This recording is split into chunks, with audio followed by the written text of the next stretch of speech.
أشهد أن محمد رسول الله.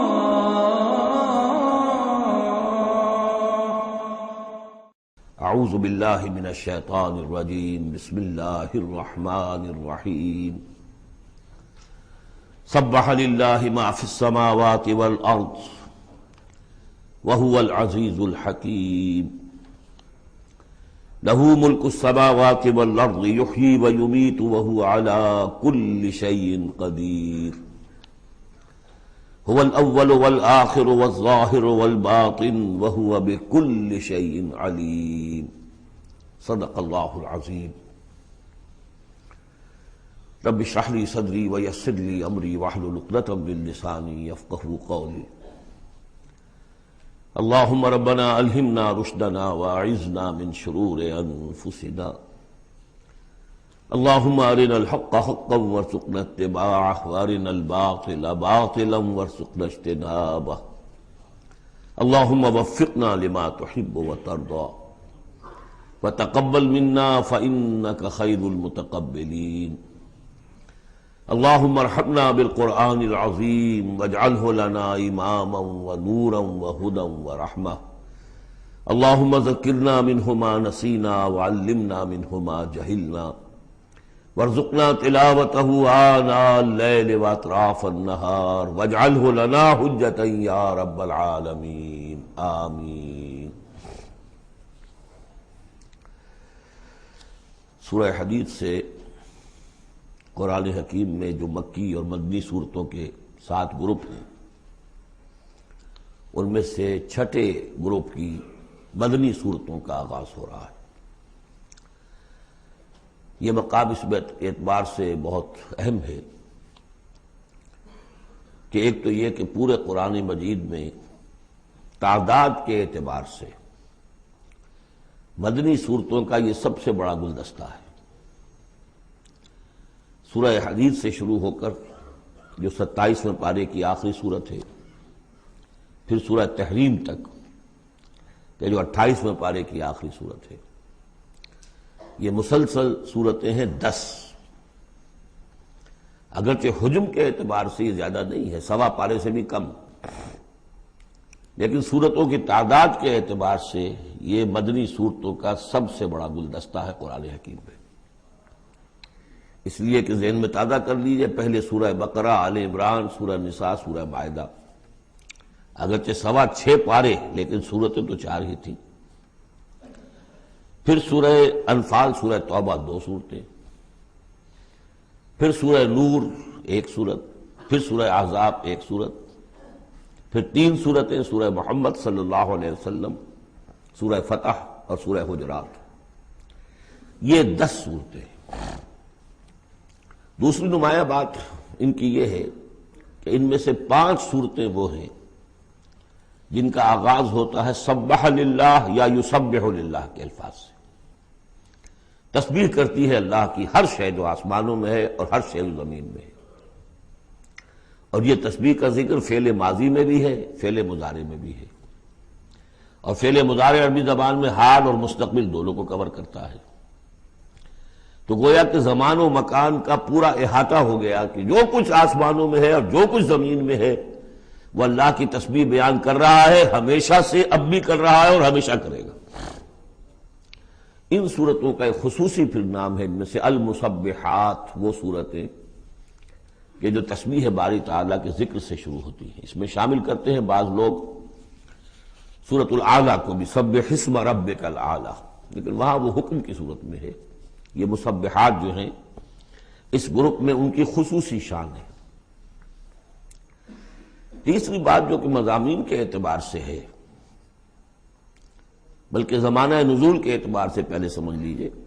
پہلی بات میں نے عرض کی کہ قرآن حکیم میں مدنی صورتوں کا تعداد سور کے لحاظ سے سب سے بڑا گلدستہ، ان میں سے 5 مسبحات۔ تیسری بات یہ کہ ان سب کا باستثناء واحد زمانہ نزول جو ہے وہ حضور صلی اللہ علیہ وسلم کا جو مدنی دور ہے سیرت مبارکہ کا، اس کا نصف آخر ہے، یعنی سن 5 کے بعد نازل ہوئی ہے۔ سوائے ایک صورت کے، تو آ جائے گی سامنے۔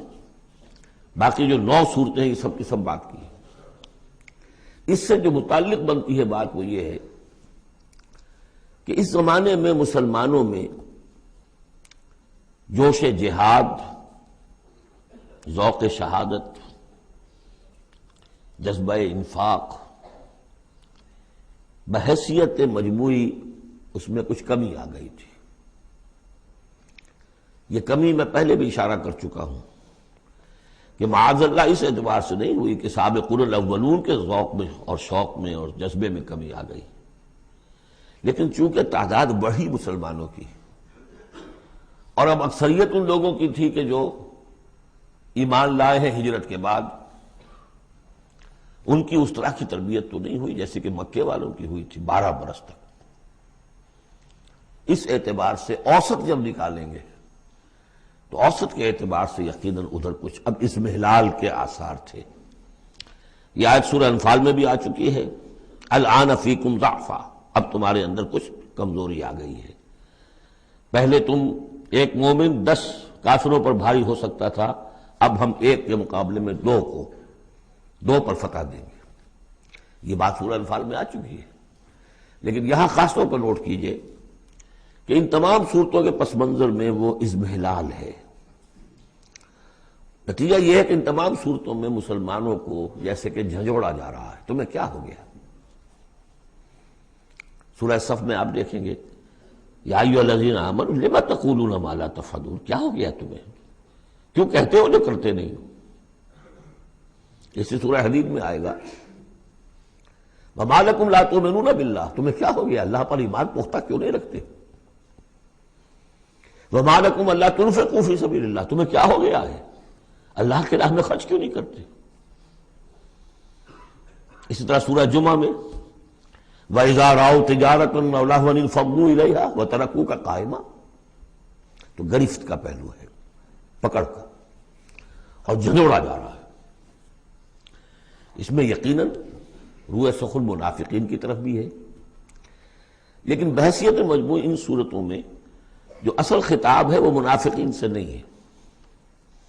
منافقین کے موضوع پر ایک مکمل صورت بھی ہے، اور سورہ حدید میں بھی اس مرض کا جو ہے اس کی پیتھولوجی پورے طور سے بیان کی گئی، یہ مرض پیدا کیسے ہوتا ہے۔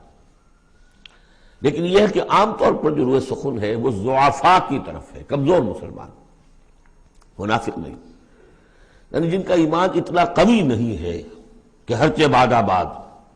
اور یہ میں آپ سے عرض کر چکا ہوں، یہ فرق تو شروع سے بھی تھا۔ السابقون الاولون من المہاجرین والانصار والذین اتبعوہم باحسان رضی اللہ عنہم ورضوا عنہ، اس درجے کے لوگوں میں بھی سب کے سب ایک جیسے تو نہیں تھے، وہ درجات تو بلند ترین ہے، رضی اللہ عنہم ورضوا عنہ، تو فرق تو تھا۔ اور اگر حفظ مراتب نہ کنی زندگی، تو ان درجات کا جب تک کہ آپ لحاظ نہ رکھیں اور نہ سمجھیں تو بات سمجھ میں نہیں آئے گی۔ اس پہلو سے یہاں اصل خطاب جو منافقین سے نہیں ہے، یعنی یہ سورہ نساء اور سورہ توبہ اس کا جو رنگ ہے اس میں اصل خطاب منافقین سے ہے، یہاں وہ بات نہیں ہے، ضعفاء، کمزور۔ اس اعتبار سے آج کے مسلمانوں کے لیے اہم ترین حصہ قرآن حکیم کا یہ 10 صورتیں ہیں۔ آج کا ایک مسلمان ان 10 صورتوں کو سمجھ لے جو گویا پورے قرآن کا خلاصہ اس کو مل جائے گا۔ ایک تو اس اعتبار سے بھی کہ جیسے میں نے عرض کیا نفاق کا مضمون آیا سورہ نساء میں، سورہ مائدہ میں، سورہ توبہ میں، اور بھی صورتوں میں آیا، سورہ قتال سے شروع ہو گیا۔ لیکن یہ کہ ایک چھوٹی سی صورت ہے 11 آیتوں کی اس مجموعے میں، سورۃ المنافقون، وہ خلاصہ ہے اس پوری بحث کا۔ ایمان کی بحث تو مکی صورتوں میں 2/3 قرآن مکی صورتوں پہ مشتمل ہے۔ اب اس میں التذکیر میں آلاء اللہ جو ہے وہ نکال دیجئے تو ساری بحث ایمان ہی کی تو ہے، توحید کی، آخرت کی، معاد کی، بعث بعد الموت کی، رسالت کی۔ اتنی لمبی چوڑی بحث کو سورہ تغابن 18 آیات پر مشتمل ایک صورت ہے۔ واقعہ یہ ہے کہ خلاصہ نکال دیا گیا، اتر کشید کر کے رکھ دیا گیا۔ تو ایک تو اس اعتبار سے بھی کہ اگر ان صورتوں کو سمجھ لیا جائے تو پورے قرآن کا خلاصہ سمجھ لیجئے کہ ان میں موجود ہے، سوا پارہ ہے، سوا پارے سے بھی کم ہے۔ اور دوسرے اس اعتبار سے کہ آج جو ہم مسلمان ہیں تو ہم تو در حقیقت نسلی مسلمان ہیں کہ ہم چونکہ بائی ایکسیڈنٹ آف برتھ، ایک حادثہ ہے یہ، ہمارے لیے اس میں کوئی فیصلہ تو نہیں تھا کہ ہم مسلمان ماں باپ کے گھر پیدا ہوں گے، اس بات نن آف اوور چوائس، اللہ نے ہمیں پیدا کر دیا مسلمان ماں باپ کے گھر، تو ہم نے اللہ، رسول، آخرت، نماز، روزہ یہ بچپن ہی سے سیکھ لیا، لیکن وہ ایمان، قلبی یقین والا ایمان، وہ تو شاذ ہی کسی کو نصیب ہوتا ہے۔ ڈھونڈ اب اس کو چراغ رخ زیبا لے کر، لہذا ہماری عظیم اکثریت اس وقت منافق بھی نہیں ہے، ہم دھوکہ دینے کے لیے تو نہیں ایمان لائے ہم، الحمدللہ منافق اس معنی میں نہیں ہے، تو ہماری عظیم اکثریت جو ہے وہ اس کیٹیگری میں فال کرتی ہے جو سورہ حجرات میں ہم پڑھ آئے ہیں، قالت الاعراب آمنا قل لم تؤمنوا ولكن قولوا اسلمنا ولما يدخل الايمان في قلوبكم، اور وہاں میں بتا چکا وہ منافقین کا تذکرہ نہیں ہے، اس لیے کہ آگے فرما دیا وَإِن تُطِيعُوا اللَّهَ وَرَسُولَهُ لَا يَلِتْكُم مِّنْ أَعْمَالِكُمْ شَيْئًا، حالانکہ بہت بڑے علماء بھی اس مغالطے میں مبتلا ہو گئے، منافقین کا تذکرہ وہ نہیں ہے، وہ مسلمان کے جو مسلمان ہیں بس ہیں مسلمان، چاہے اس وجہ سے ہے کہ پورا قبیلہ اسلام لا رہا تھا تو چلو بھائی اب چلو ہم بھی ایمان لے آئے، اور چاہے اس وجہ سے کہ ہم مسلمان ماں باپ کے گھر پیدا ہو گئے، کوئی ڈفرنس نہیں ہے، لیکن نیت میں بھی کوئی دھوکہ دینا نہیں ہے۔ اس وقت بھی کچھ لوگ تھے جو دھوکہ دینے کے لیے ایمان لائے تھے، وہ منافق تھے، لیکن وہ لوگ کہ جن کے دل میں نہ تو مثبت طور پر خلوص والا ایمان تھا اور نہ ہی کوئی منفی طور پر کوئی نفاق تھا، وہ تھے بین بین، ہماری اکثریت انہیں پر مشتمل ہے۔ لہذا ہمارے اعتبار سے یہ قرآن حکیم کا جامع ترین اہم ترین حصہ ہے، اور یہی وجہ ہے کہ جس میں نے مطالعہ قرآن حکیم کے منتخب نصاب کا بار بار حوالہ دیا ہے، اس گروپ میں سے اس کی کئی صورتیں پوری شامل ہیں، اس کا جو چھٹا حصہ ہے وہ صرف سورہ حدید پر مشتمل ہے جو ابھی ہم شروع کریں گے، باقی سورہ جمعہ، سورہ صف، سورہ منافقون، سورہ تغابن، پھر سورہ تحریم کا، یہ ساری چیزیں یہ ہماری یعنی تقریباً 5 غالباً صورتیں ان 10 میں سے ہمارے اس منتخب نصاب میں شامل ہیں۔ ان مسبحات میں سے بھی سورہ حدید جو ہے اس کو کہیے کہ ام المسبحات، اہم ترین صورت، بلند ترین صورت، اور میں تحدیثاً للنعمہ عرض کر رہا ہوں کہ بارہا میں نے یہ کہا ہے کہ اللہ کا بہت بڑا فضل و کرم مجھ پر ہوا ہے کہ میں یہ بھی کہہ سکتا ہوں کہ اللہ نے یہ صورت مجھے عطا فرمائی ہے، اس پر میرا غور و فکر، سوچ بچار 50s سے شروع ہو چکا تھا، آج سے 40 سال سے بھی پہلے، اور اللہ تعالیٰ نے مجھے انشراح دیا اس صورت کے بارے میں، اور اس کے حوالے سے اب اس کے دروس میرے 15 گھنٹے پر بھی ہیں، اس کے بھی کیسٹس ہیں، ان کے بھی ویڈیوز ہیں، ظاہر بات ہے کہ اب مجھے اس وقت 1 گھنٹے میں اس کو مکمل کرنا ہے، اس میں جو مباحث ہیں عظیم، ان میں سے تو ایک چاہتا ہے کہ عظیم لیکچر اس پر ہو، بہرحال آج جتنا کچھ بھی ہو سکے گا ہوگا، باقی اس سے اگر آپ میں شوق پیدا ہو جائے تو ایک تو یہ کہ 6 گھنٹے کے شاید ہیں یا 5 گھنٹے کے کیسٹ بھی ہیں اس کے، اور یہ کہ 15 گھنٹے کے کیسٹ بھی ہیں اور ویڈیوز بھی ہیں غالباً اس کے، بہرحال چلیے بس اس کی تمہید کافی ہے، اس سے زیادہ وقت ہم صرف نہیں کر سکتے۔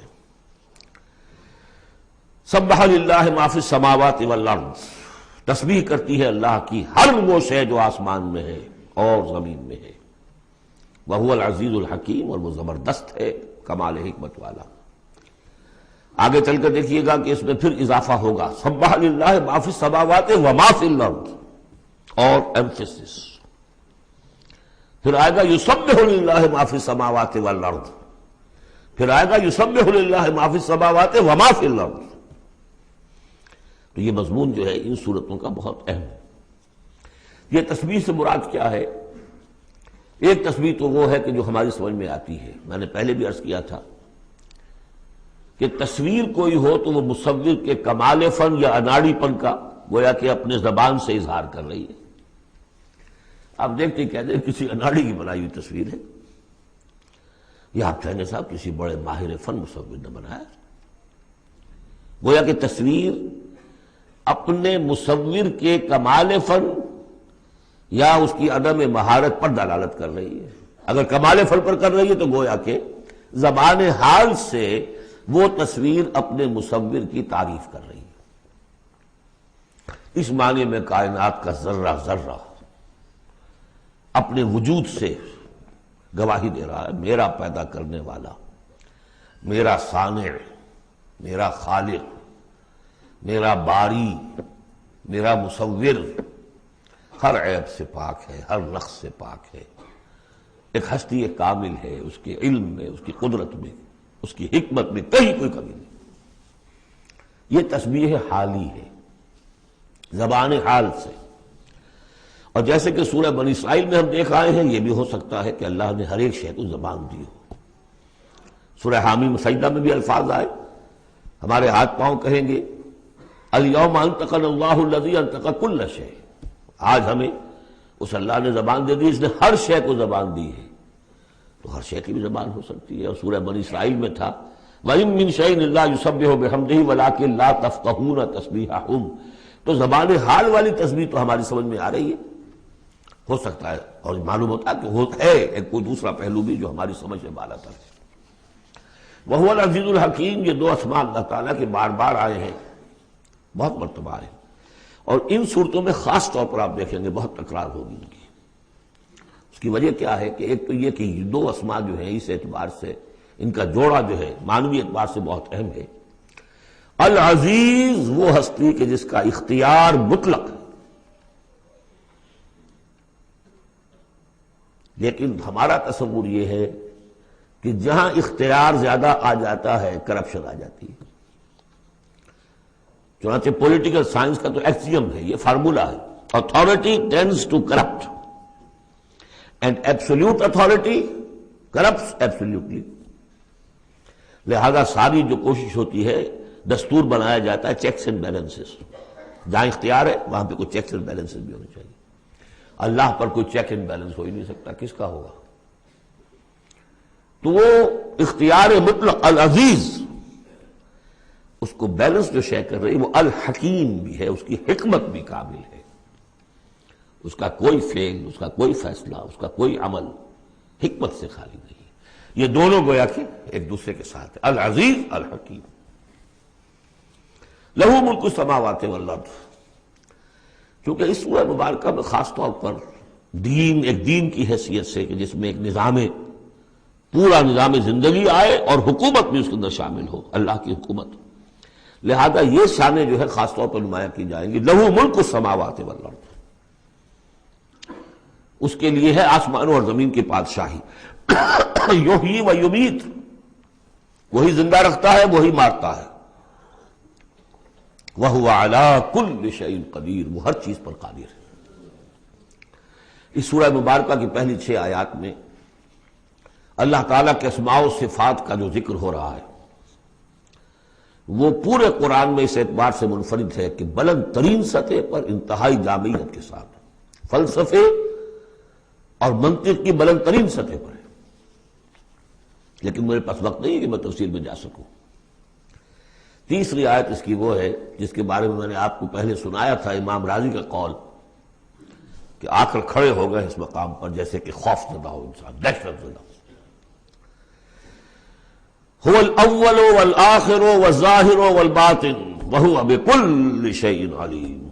وہی اول ہے، وہی آخر ہے، وہی ظاہر ہے، وہی باطن ہے. کیا سمجھے اس کو؟ وہی وہ ہے، پھر یہ کیا ہے؟ غالب کا بڑا پیارا شعر ہے، جبکہ تجھ میں نہیں کوئی موجود، پھر یہ ہنگامہ ہے خدا کیا ہے؟ وہی اول، وہی آخر، وہی ظاہر، وہی باطن. یہ ہے وہ مقام جس پر کہ آ کر کھڑے ہو گئے امام راضی. اعلم ان ھذا المقام مقام غامض مہیب عمیق. خبردار، ہوشدار کہ رہبر دم تیغست قدم رہا، ہوشیار ہو جاؤ، تلوار کی دھار پر قدم آ گیا ہے تمہارا.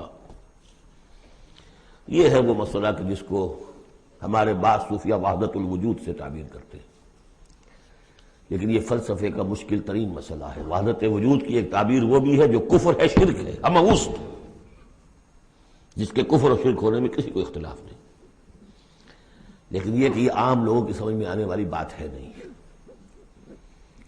میں نے امکانی حد تک سمجھایا ہے اور مجھے اطمینان ہے، اور مجھے اس کی سند حاصل ہوئی تھی پروفیسر یوسف سلیم چشتی صاحب سے۔ ایک مرتبہ انہوں نے میرا اسی صورت کا درس سنا، انہوں نے کہا کہ بھائی مجھے 50 سال ہو گئے اس وحدت وجود کو پڑھتے پڑھاتے سمجھتے سمجھاتے، لیکن تم نے اپنے ایک اس درس قرآن میں جس طرح اس کو واضح کیا میں آج تک نہیں کر سکا۔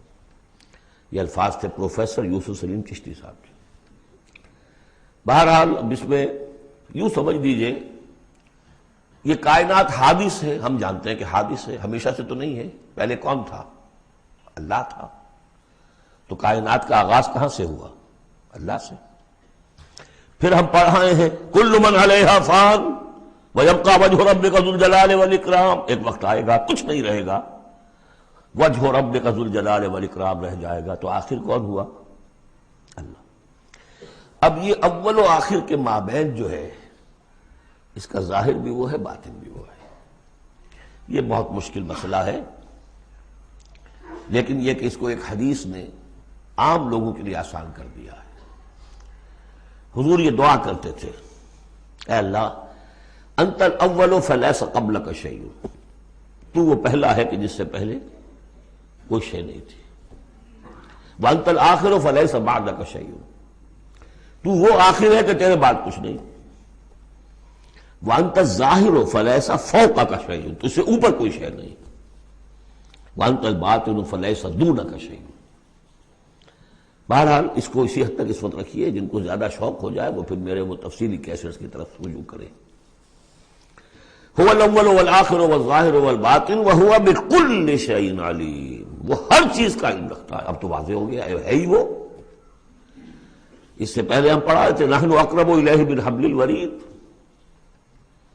تو اس حوالے سے تو یہ دو صفات اللہ کی خاص طور پر آپ دیکھیں گے قرآن میں، علی کل شیء قدیر بکل شیء علیم، دو چیزیں آئیں گی خاص طور پر، ہر چیز کا علم رکھنے والا، ہر چیز پر قادر۔ هو الذی خلق السماوات والارض فی ستۃ ایام، وہی ہے جس نے بنائے آسمان اور زمین 6 دنوں میں، ثم استوى علی العرش، پھر متمکن ہوا تخت حکومت پر، عرش پر۔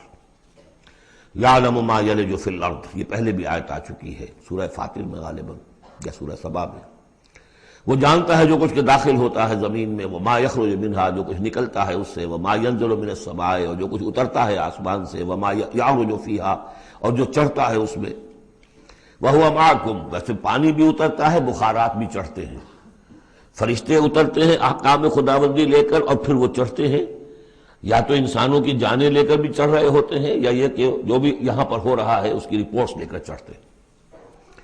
زمین کے اندر پانی جذب ہوتا ہے، بیج داخل ہوتا ہے، نکلتا ہے پودا، ان تمام چیزوں کا احاطہ کیا۔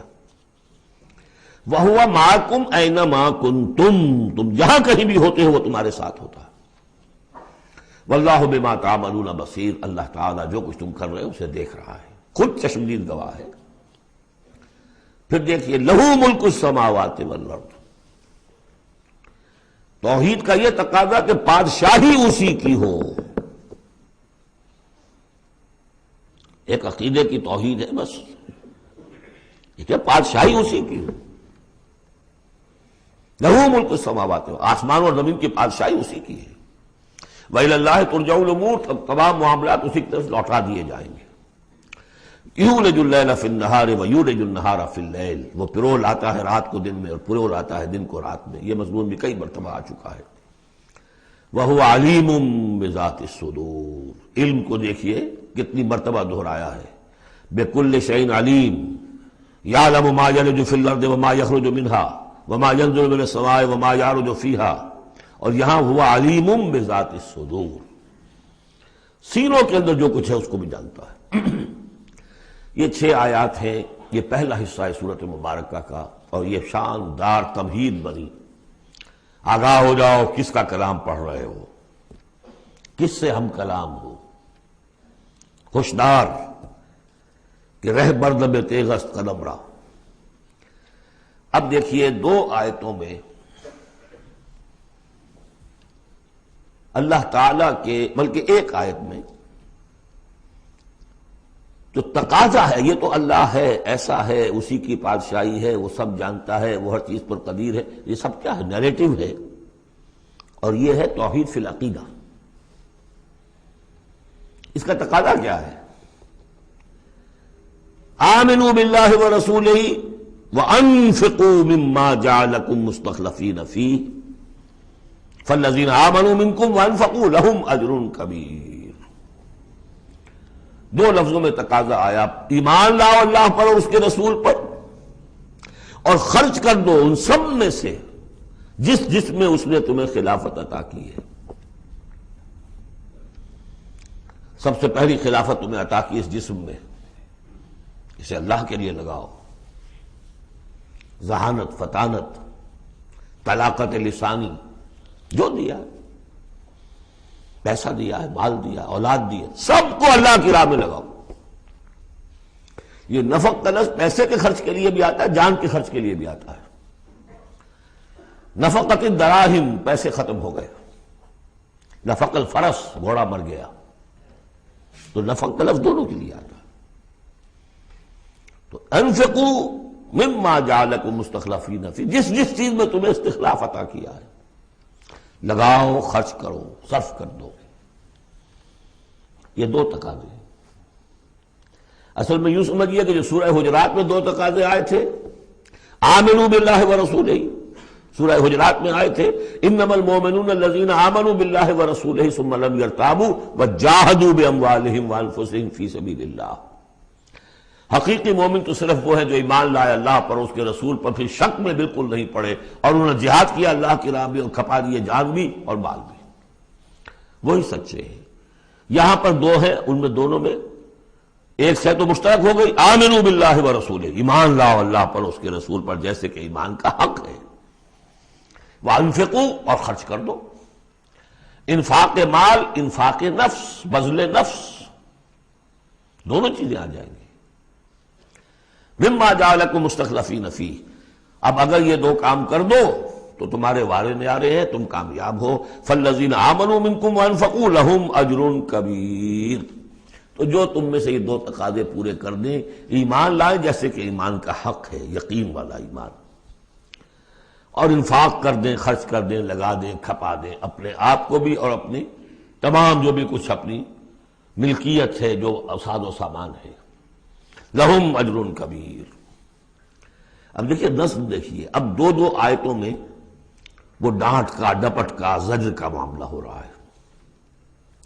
وَمَا لَكُمْ لَا تُؤْمِنُونَ بِاللَّهِ، تمہیں کیا ہو گیا ہے، کیوں نہیں ایمان رکھتے اللہ پر؟ وَالرَّسُولُ يَدْعُوكُمْ لِتُؤْمِنُوا بِرَبِّكُمْ، جبکہ ہمارے رسول محمد صلی اللہ علیہ وسلم تمہیں دعوت دے رہے ہیں، وہ ابھی موجود ہیں تمہارے مابین، تمہیں کیا ہو گیا؟ وہ تمہیں دعوت دے رہے ہیں کہ تم ایمان رکھو اپنے رب پر۔ وَقَدْ أَخَذَ مِيثَاقَكُمْ، اور دیکھو تم سے عہد لے چکا ہے تمہارا رب۔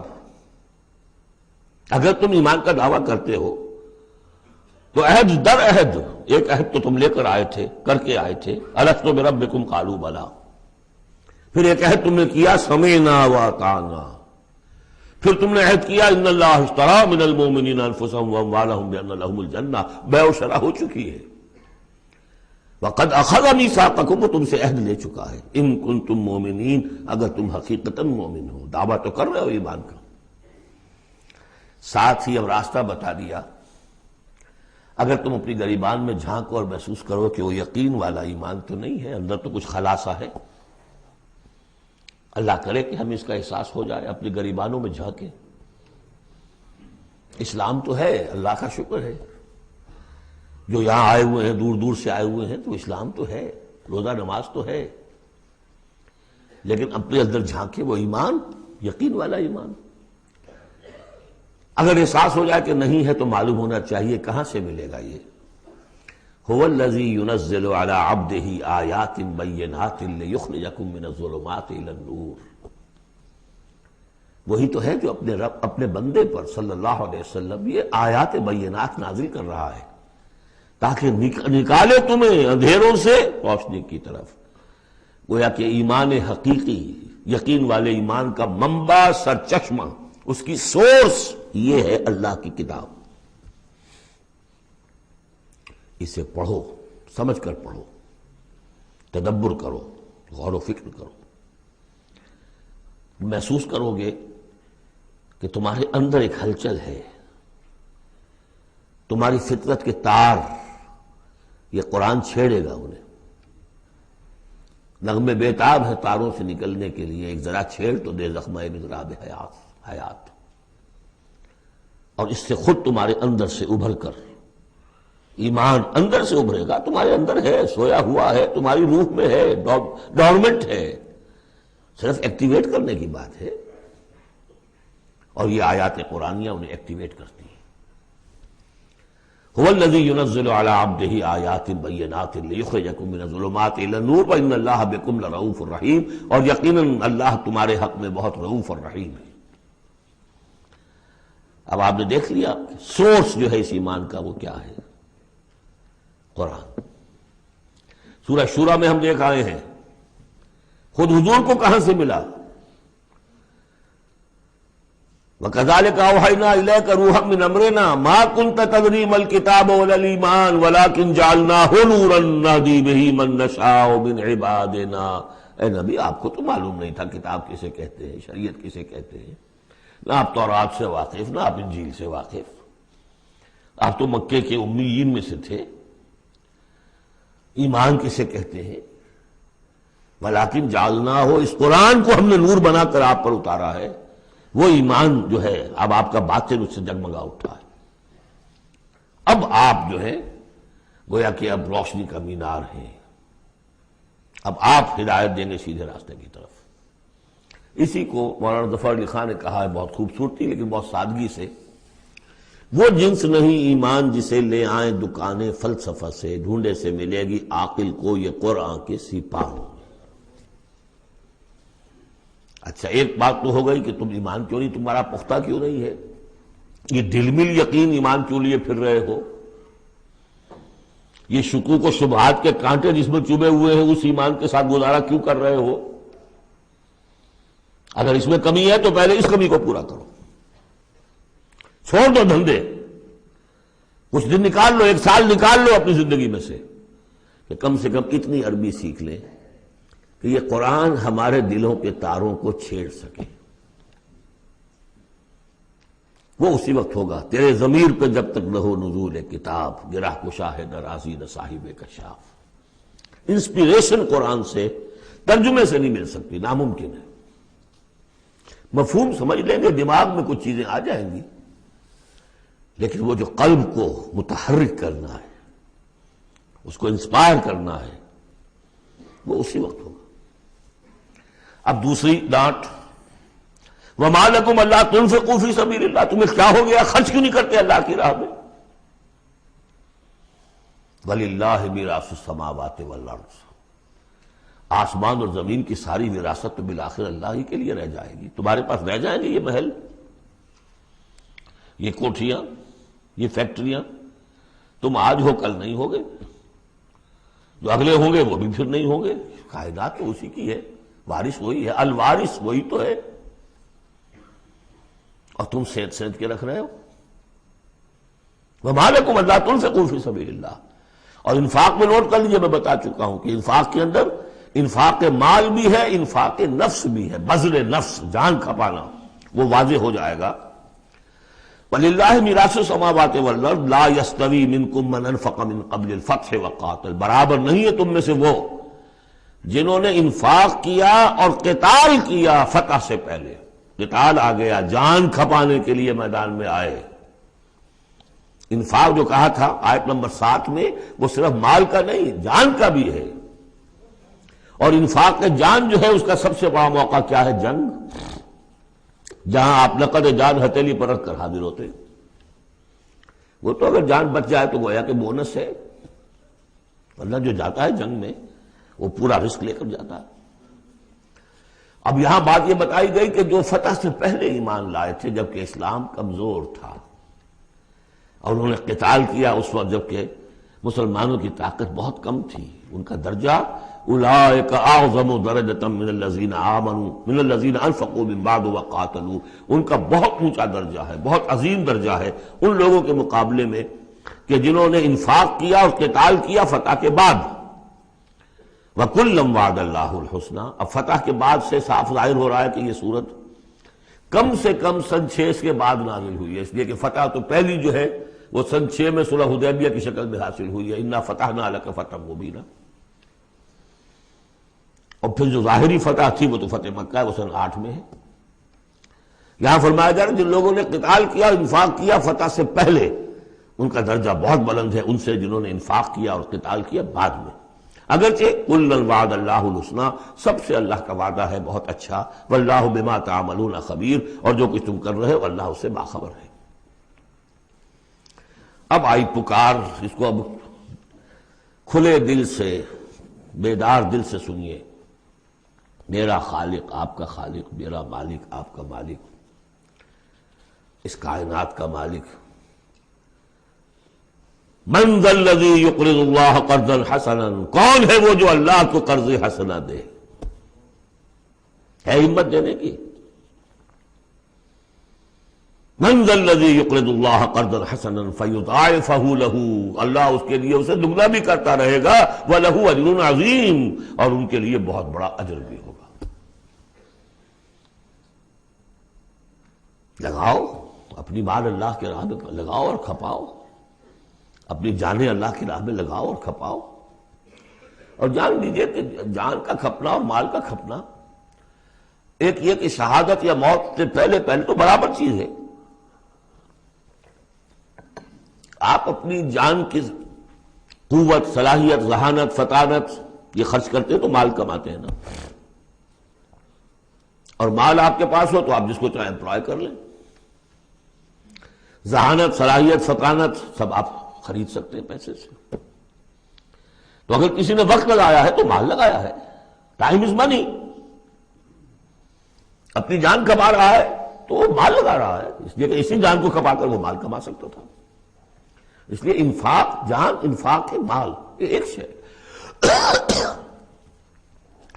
یوم تری المؤمنین، اب جو نقشہ کھینچا جا رہا ہے یہ ہے وہ نقشہ جس کو ہمارے ہاں کہا جاتا ہے پل صراط۔ کوئی ایسا مرحلہ آنا ہے جہاں کفار کا تو معاملہ علیحدہ ہو چکا، کوئی بڑی چھلنی لگی تھی، کفار تو نکل چکے، اب جو دنیا میں مسلمان سمجھے جاتے تھے وہ آگے آئے ہیں۔ آپ کو معلوم ہے جہاں کرشرز لگے ہوتے ہیں، پتھروں کو توڑ کے بجری بناتے ہیں تو اس میں مختلف سوراخوں کی وہ چھلنیاں لگی ہوتی ہیں، پہلے 1 انچ سے زیادہ کا پتھر جو ہے وہ علیحدہ ہو جائے گا، پھر ½ انچ والا علیحدہ ہو جائے گا، پھر 1/4 انچ والا علیحدہ ہو جائے گا، وغیرہ وغیرہ۔ تو وہاں پر بھی کوئی مستقل کوئی چھلنیاں، ایک چھلنی لگ چکی، کافر تو گئے، اب رہ گئے مسلمان۔ ان میں ذرا چھانٹی کرنی ہے کہ ان میں صاحب ایمان کون ہے اور منافق کون ہے۔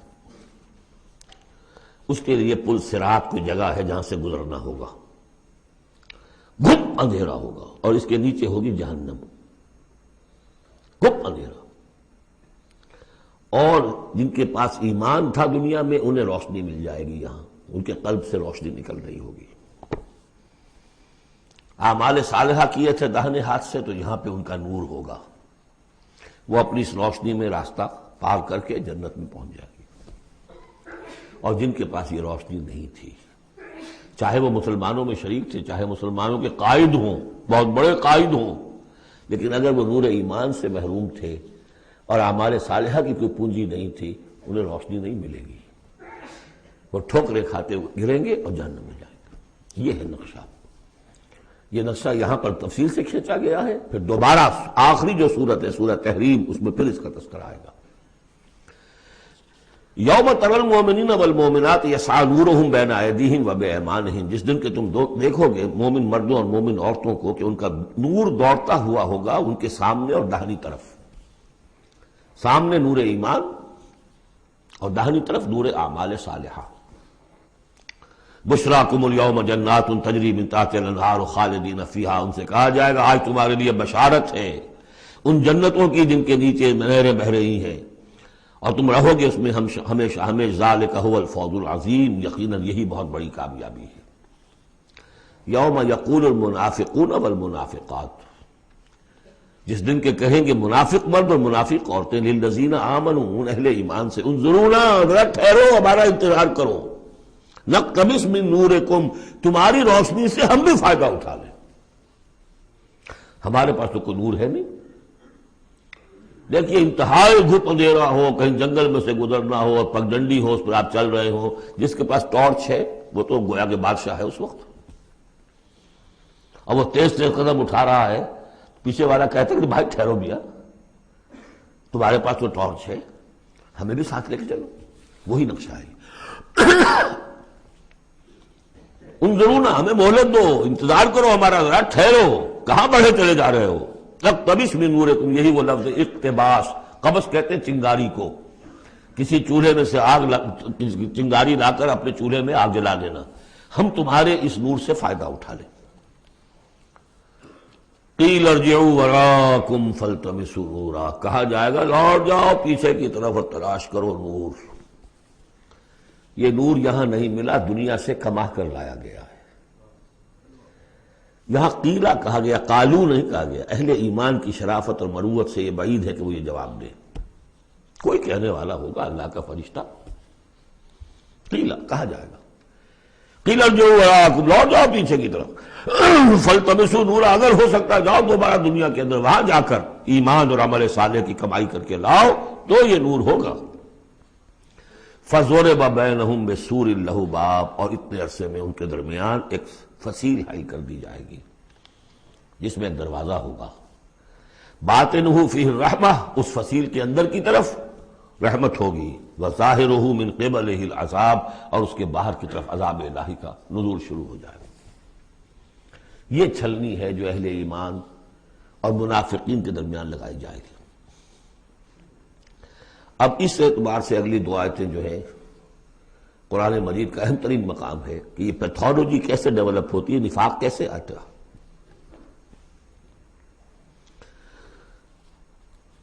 ینادونہم الم نکن معکم، وہ منافق کہیں گے اے مسلمانوں کیا ہم تمہارے ساتھ نہ تھے؟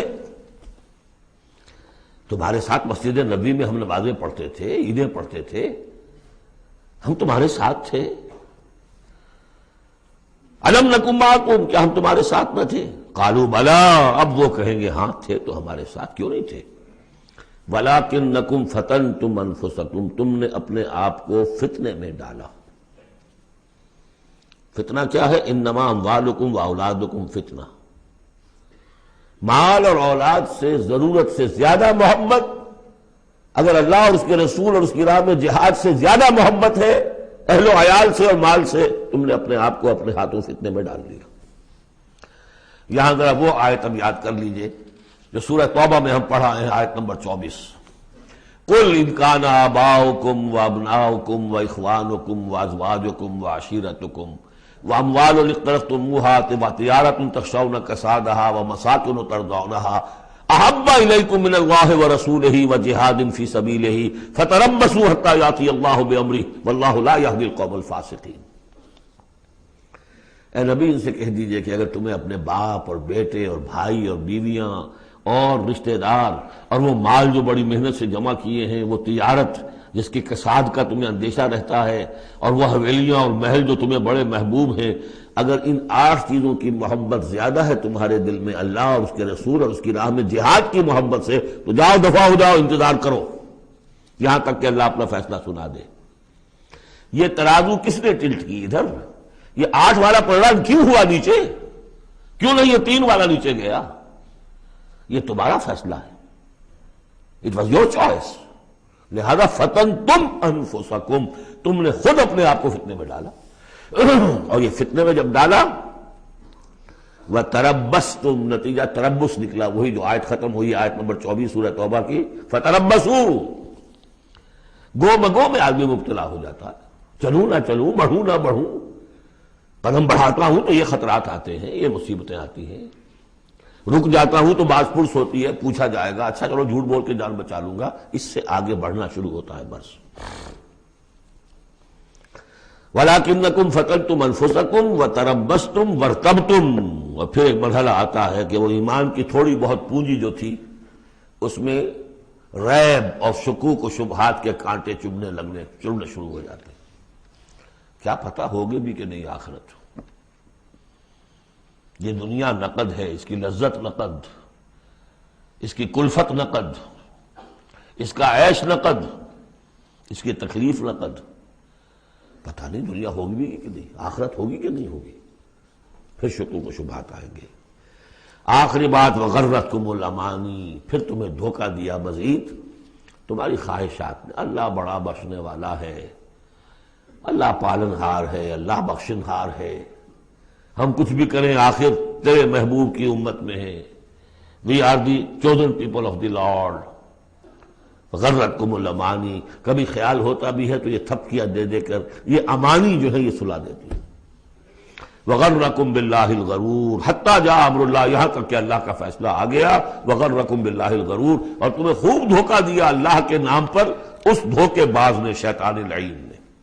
یہ سورہ لقمان میں آ چکا ہے۔ فلا یغرنکم الحیات الدنیا ولا یغرنکم باللہ الغرور۔ یہ ہے سٹیجز۔ دنیا، مال، اسباب، اولاد، کاروبار، ان چیزوں میں اتنا انہماک کہ اللہ اور اس کا رسول اور اللہ کی راہ میں جہاد کی جو محبت ہے وہ کم تر ہو جائے۔ یہ نقطہ آغاز ہے۔ یہاں سے تربص سے ریب و شکوک، اور ریب و شکوک سے آگے نفاق۔ فَالْيَوْمَ لَا يُؤْخَذُ مِنْكُمْ فِدْيَةٌ وَلَا مِنَ الَّذِينَ كَفَرُوا، تو آج نہ تم سے کوئی فدیہ قبول کیا جائے گا اور نہ کافروں سے۔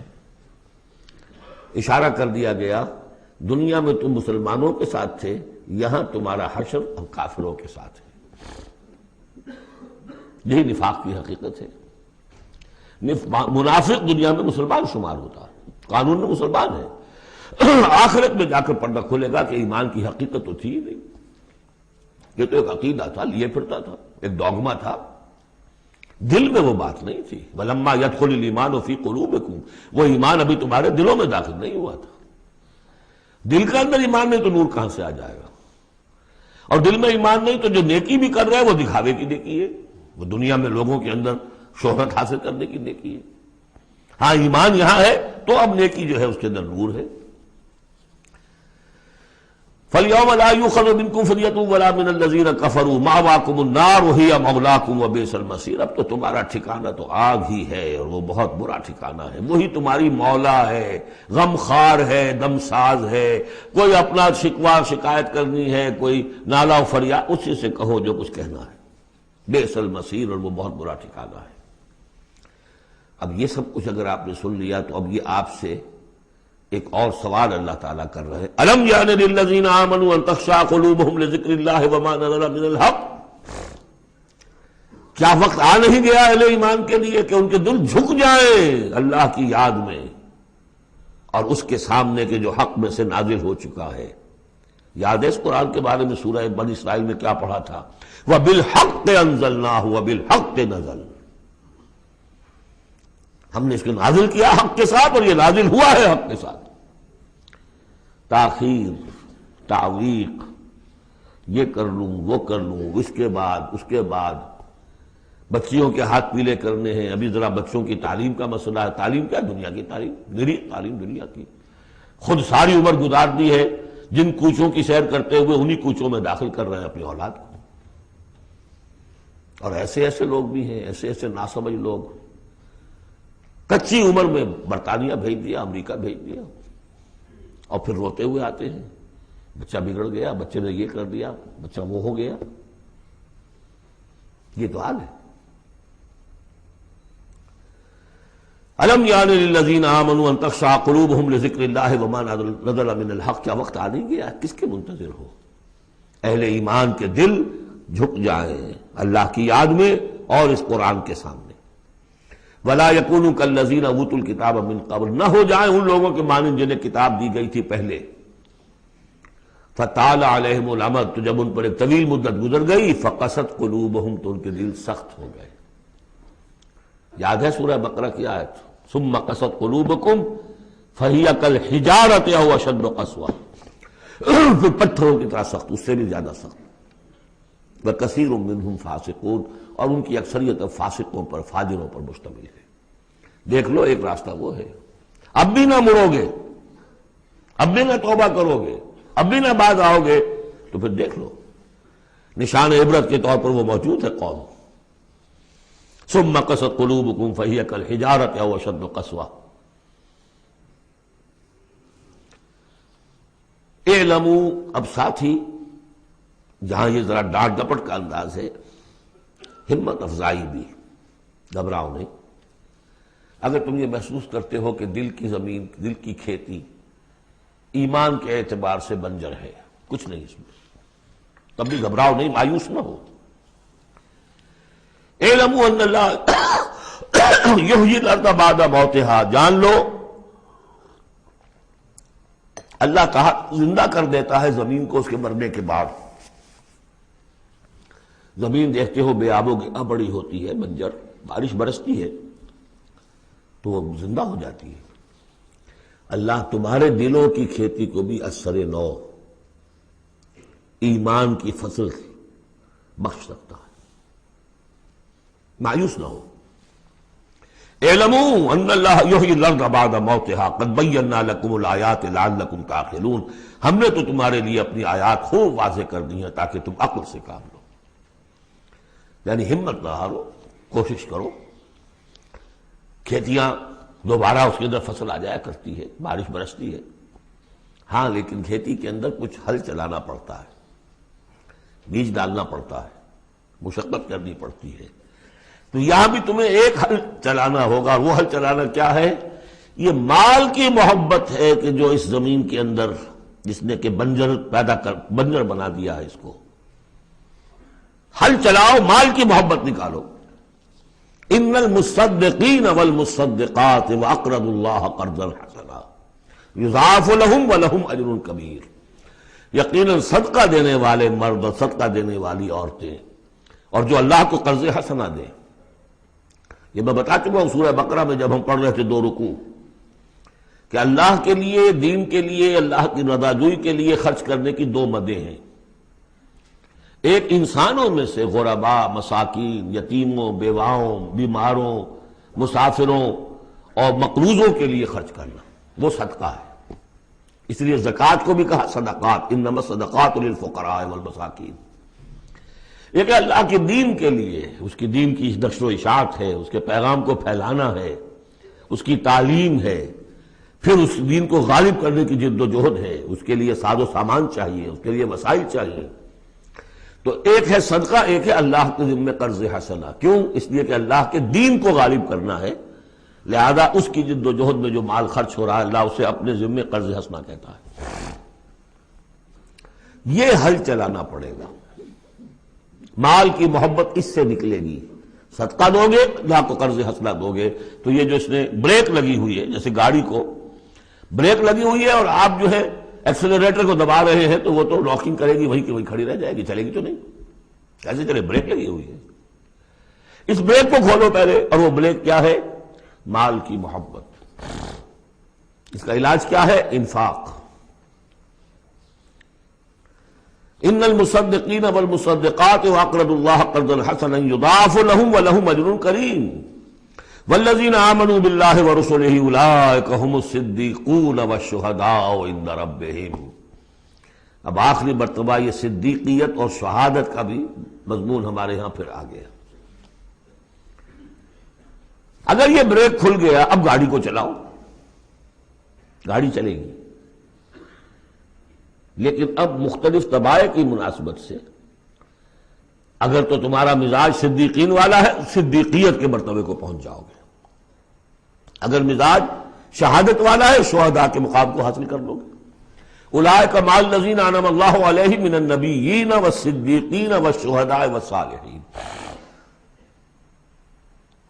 بریک لگی بھی ہے تو کچھ نہیں ہوگا، مال کی بریک کھولو، گاڑی چلاؤ، جو یہ کر لیں گے والذین آمنوا باللہ ورسولہ، اب ایمان اور اللہ پر اور اس کے رسول پر ایمان کا اب یہ ایکسیلریٹر دباؤ گے تو نتیجہ کیا نکلے گا؟ اولئک ھم الصدیقون والشہداء عند ربہم، انہی میں سے صدیق ہوں گے، انہی میں سے شہداء ہوں گے ان کے رب کے پاس، لہم اجرہم ونورہم، ان کے لیے ہوں گے ان کا اجر اور ان کا نور، اجر بھی ملے گا نور بھی ملے گا۔ نور وہ جو آخرت میں ملنا ہے، میدان حشر میں ملنا ہے، پل صراط پر گزرنے کے لیے ملنا ہے، اور اجر وہ ہے جو جنت میں داخل ہو کر ملے گا۔ لہم اجرہم ونورہم والذین کفروا وکذبوا بآیاتنا اولئک اصحاب الجحیم، اور جن لوگوں نے کفر کیا اور ہماری آیات کو جھٹلایا یہ لوگ ہیں جہنمی۔ اعلموا انما الحیاۃ الدنیا لعب ولہو وزینۃ وتفاخر بینکم وتکاثر فی الاموال والاولاد۔ اب جو چیز بریک تھی اس کو سمجھ لو، بریک کی حقیقت کیا ہے؟ دنیا کی محبت۔ جان لو کہ یہ دنیا کی محبت کیا ہے اس کے سوا کہ کچھ عرصہ کھیل کود میں گزرتا ہے، لعب، بچپن میں اور کسی چیز سے کوئی دلچسپی نہیں ہوتی۔ باپ کا کاروبار ٹھیک چل رہا ہے کہ نہیں چل رہا ہے، بچوں کو اس سے کیا غرض، انہیں تو اپنا کھیل کود کرنا ہے۔ لہو، ذرا سا ٹین ایج آئی تو اب کھیل معصوم کھیل نہیں رہتا، اس میں کچھ سینشول گریٹیفیکیشن شروع ہو جاتی ہے، لہو۔ اور اسی وقت جو ہے زینت، بناؤ سنگھار بہت ہوتا ہے، بہت اس ایج میں مردوں کو بھی خیال ہوتا ہے ٹھیک ٹھاک لباس ہو، پورا جو ہے ہمارے فیشن کے مطابق ہو، ویری سینسٹیو۔ اس کے بعد ذرا عمر بڑھتی ہے، تفاخر بینکم، اب فخر، نسل پر فخر، مال پر فخر، دولت پر فخر، اور فخر میں بڑھ جانا، جیسا کہ ہمارے ہاں پٹھانوں میں خاص طور پر ہے کہ وہاں جو دوسرا سردار ہے وہاں پر وہ نئی کار لے آیا ہے، اب یہ کیسے رہ جائے گا، اسے بھی لانا چاہے اپنی زمین بیچے کچھ کرے، اس سے اگلے ماڈل کی کار لا کے کھڑے نہیں کرے گا تو پھر جینا بیکار ہو گیا۔ تفاخر بینکم، لیکن جب ذرا زندگی ذرا اور ڈھلی، تکاثر فی الاموال والاولاد، کثرت سے مال اور اولاد۔ اس کے بعد یہ ہے، ایک سٹیج پر تو یہ ہوتا ہے کہ مونچھ نیچی نہ ہو چاہے سب کچھ چلا جائے، اور اگلی سٹیج پر یہ ہوتا ہے کہ مونچھ نیچی کیا، شیو بھی ہو جائے تو کوئی بات نہیں، مال آنا چاہیے۔ یہ عجیب آیت ہے، انسانی زندگی کے یہ نفسیاتی مراحل ہیں، بہت کم لوگوں نے سمجھا اس آیت کو۔ اس کا ہر دور میں کوئی ایک شے ہوتی ہے جو انسان کے اس ذہن پر اور نفسیاتی اعتبار سے اس کے نزدیک بڑی اہمیت کی حامل ہوتی ہے۔ بچپن میں کھیل کود، ذرا اس سے بڑا ٹین ایجرز، اس میں لہو وزینۃ، اس سے اوپر آئے تفاخر، اس سے اوپر آئے اب یہ ہے کہ بڑا ریئلسٹک ہو جاتا ہے آدمی، چھوڑو میاں ان باتوں کو، پیسے کی فکر کرو، رکھو اس کو سنبھالو۔ تکاثر فی الاموال والاولاد کا مسئلہ غیث، میں نے بارہا کہا یہ ایک لائف سائیکل ہے، ہیومن لائف سائیکل۔ وہی لائف سائیکل آپ کو ملتی ہے باٹنی میں، نباتات میں، کا مسئلہ غیث، جیسے کہ بارش برستی ہے، اعجب الکفار نباتہ، تو جو کسان ہوتے ہیں اس سے جو روئیدگی کھیتی اپجتی ہے اس کو بڑی اچھی لگتی ہے، ثم یہیج، پھر وہ کھیتی اپنی پوری قوت پر آتی ہے، فتراہ مصفرا، پھر دیکھتے ہو وہ زرد ہو جاتی ہے، ثم یکون حطاما، پھر کھیتی کٹ جاتی ہے اور چورا چورا کہیں جو ہے وہ توڑی کے ٹکڑے پڑے رہ جاتے ہیں۔ اسی طرح بچہ پیدا ہوتا ہے، بڑی خوشیاں ہیں، جشن بن رہا ہے، پھر وہ بچہ جوان ہوا ہے، ثم یہیج، جو اپنی پوری قوت کو پہنچ گیا ہے، فتراہ مصفرا، پھر بالوں میں بھی سفیدی آ گئی، پھر چہرے پر جھریاں آ رہی ہیں، ثم یکون حطاما، پھر مرے اور گڑھے میں دفن ہوئے اور مٹی میں مل کر مٹی ہو گئے۔ لیکن ایک زندگی آخرت کی ہے جس کے لیے کوئی اس طرح کا اینڈ نہیں ہے۔ وَفِي الْآخِرَةِ عَذَابٌ شَدِيدٌ وَمَغْفِرَةٌ مِّنَ اللَّهِ وَرِضْوَانٌ، اور آخرت میں ہے بہت بڑی سزا اور مغفرت اللہ تعالیٰ کی طرف سے، اور یا رضوان ہے۔ وَإِنَّهَا لَجَنَّةٌ أَبَدًا أَوْ لَنَارٌ أَبَدًا وَمَا الْحَيَاةُ الدُّنْيَا إِلَّا مَتَاعُ الْغُرُورِ، اور جان لو کہ دنیا کی یہ زندگی تو سوائے دھوکے کے ساز و سامان کی اور کچھ نہیں ہے۔ یہ تمہیں اپنے اندر گم کیے رکھتی ہے، بھلائے رکھتی ہے، نہ اللہ یاد نہ آخرت یاد، اسی میں مگن، اسی میں گم۔ کافر کی یہ پہچان کہ آفاق میں گم ہے، اور مومن کی یہ پہچان کہ گم اس میں ہے آفاق۔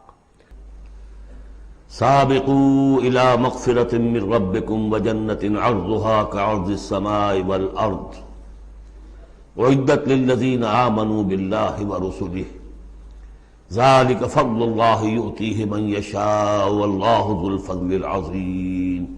صدق اللہ العظیم۔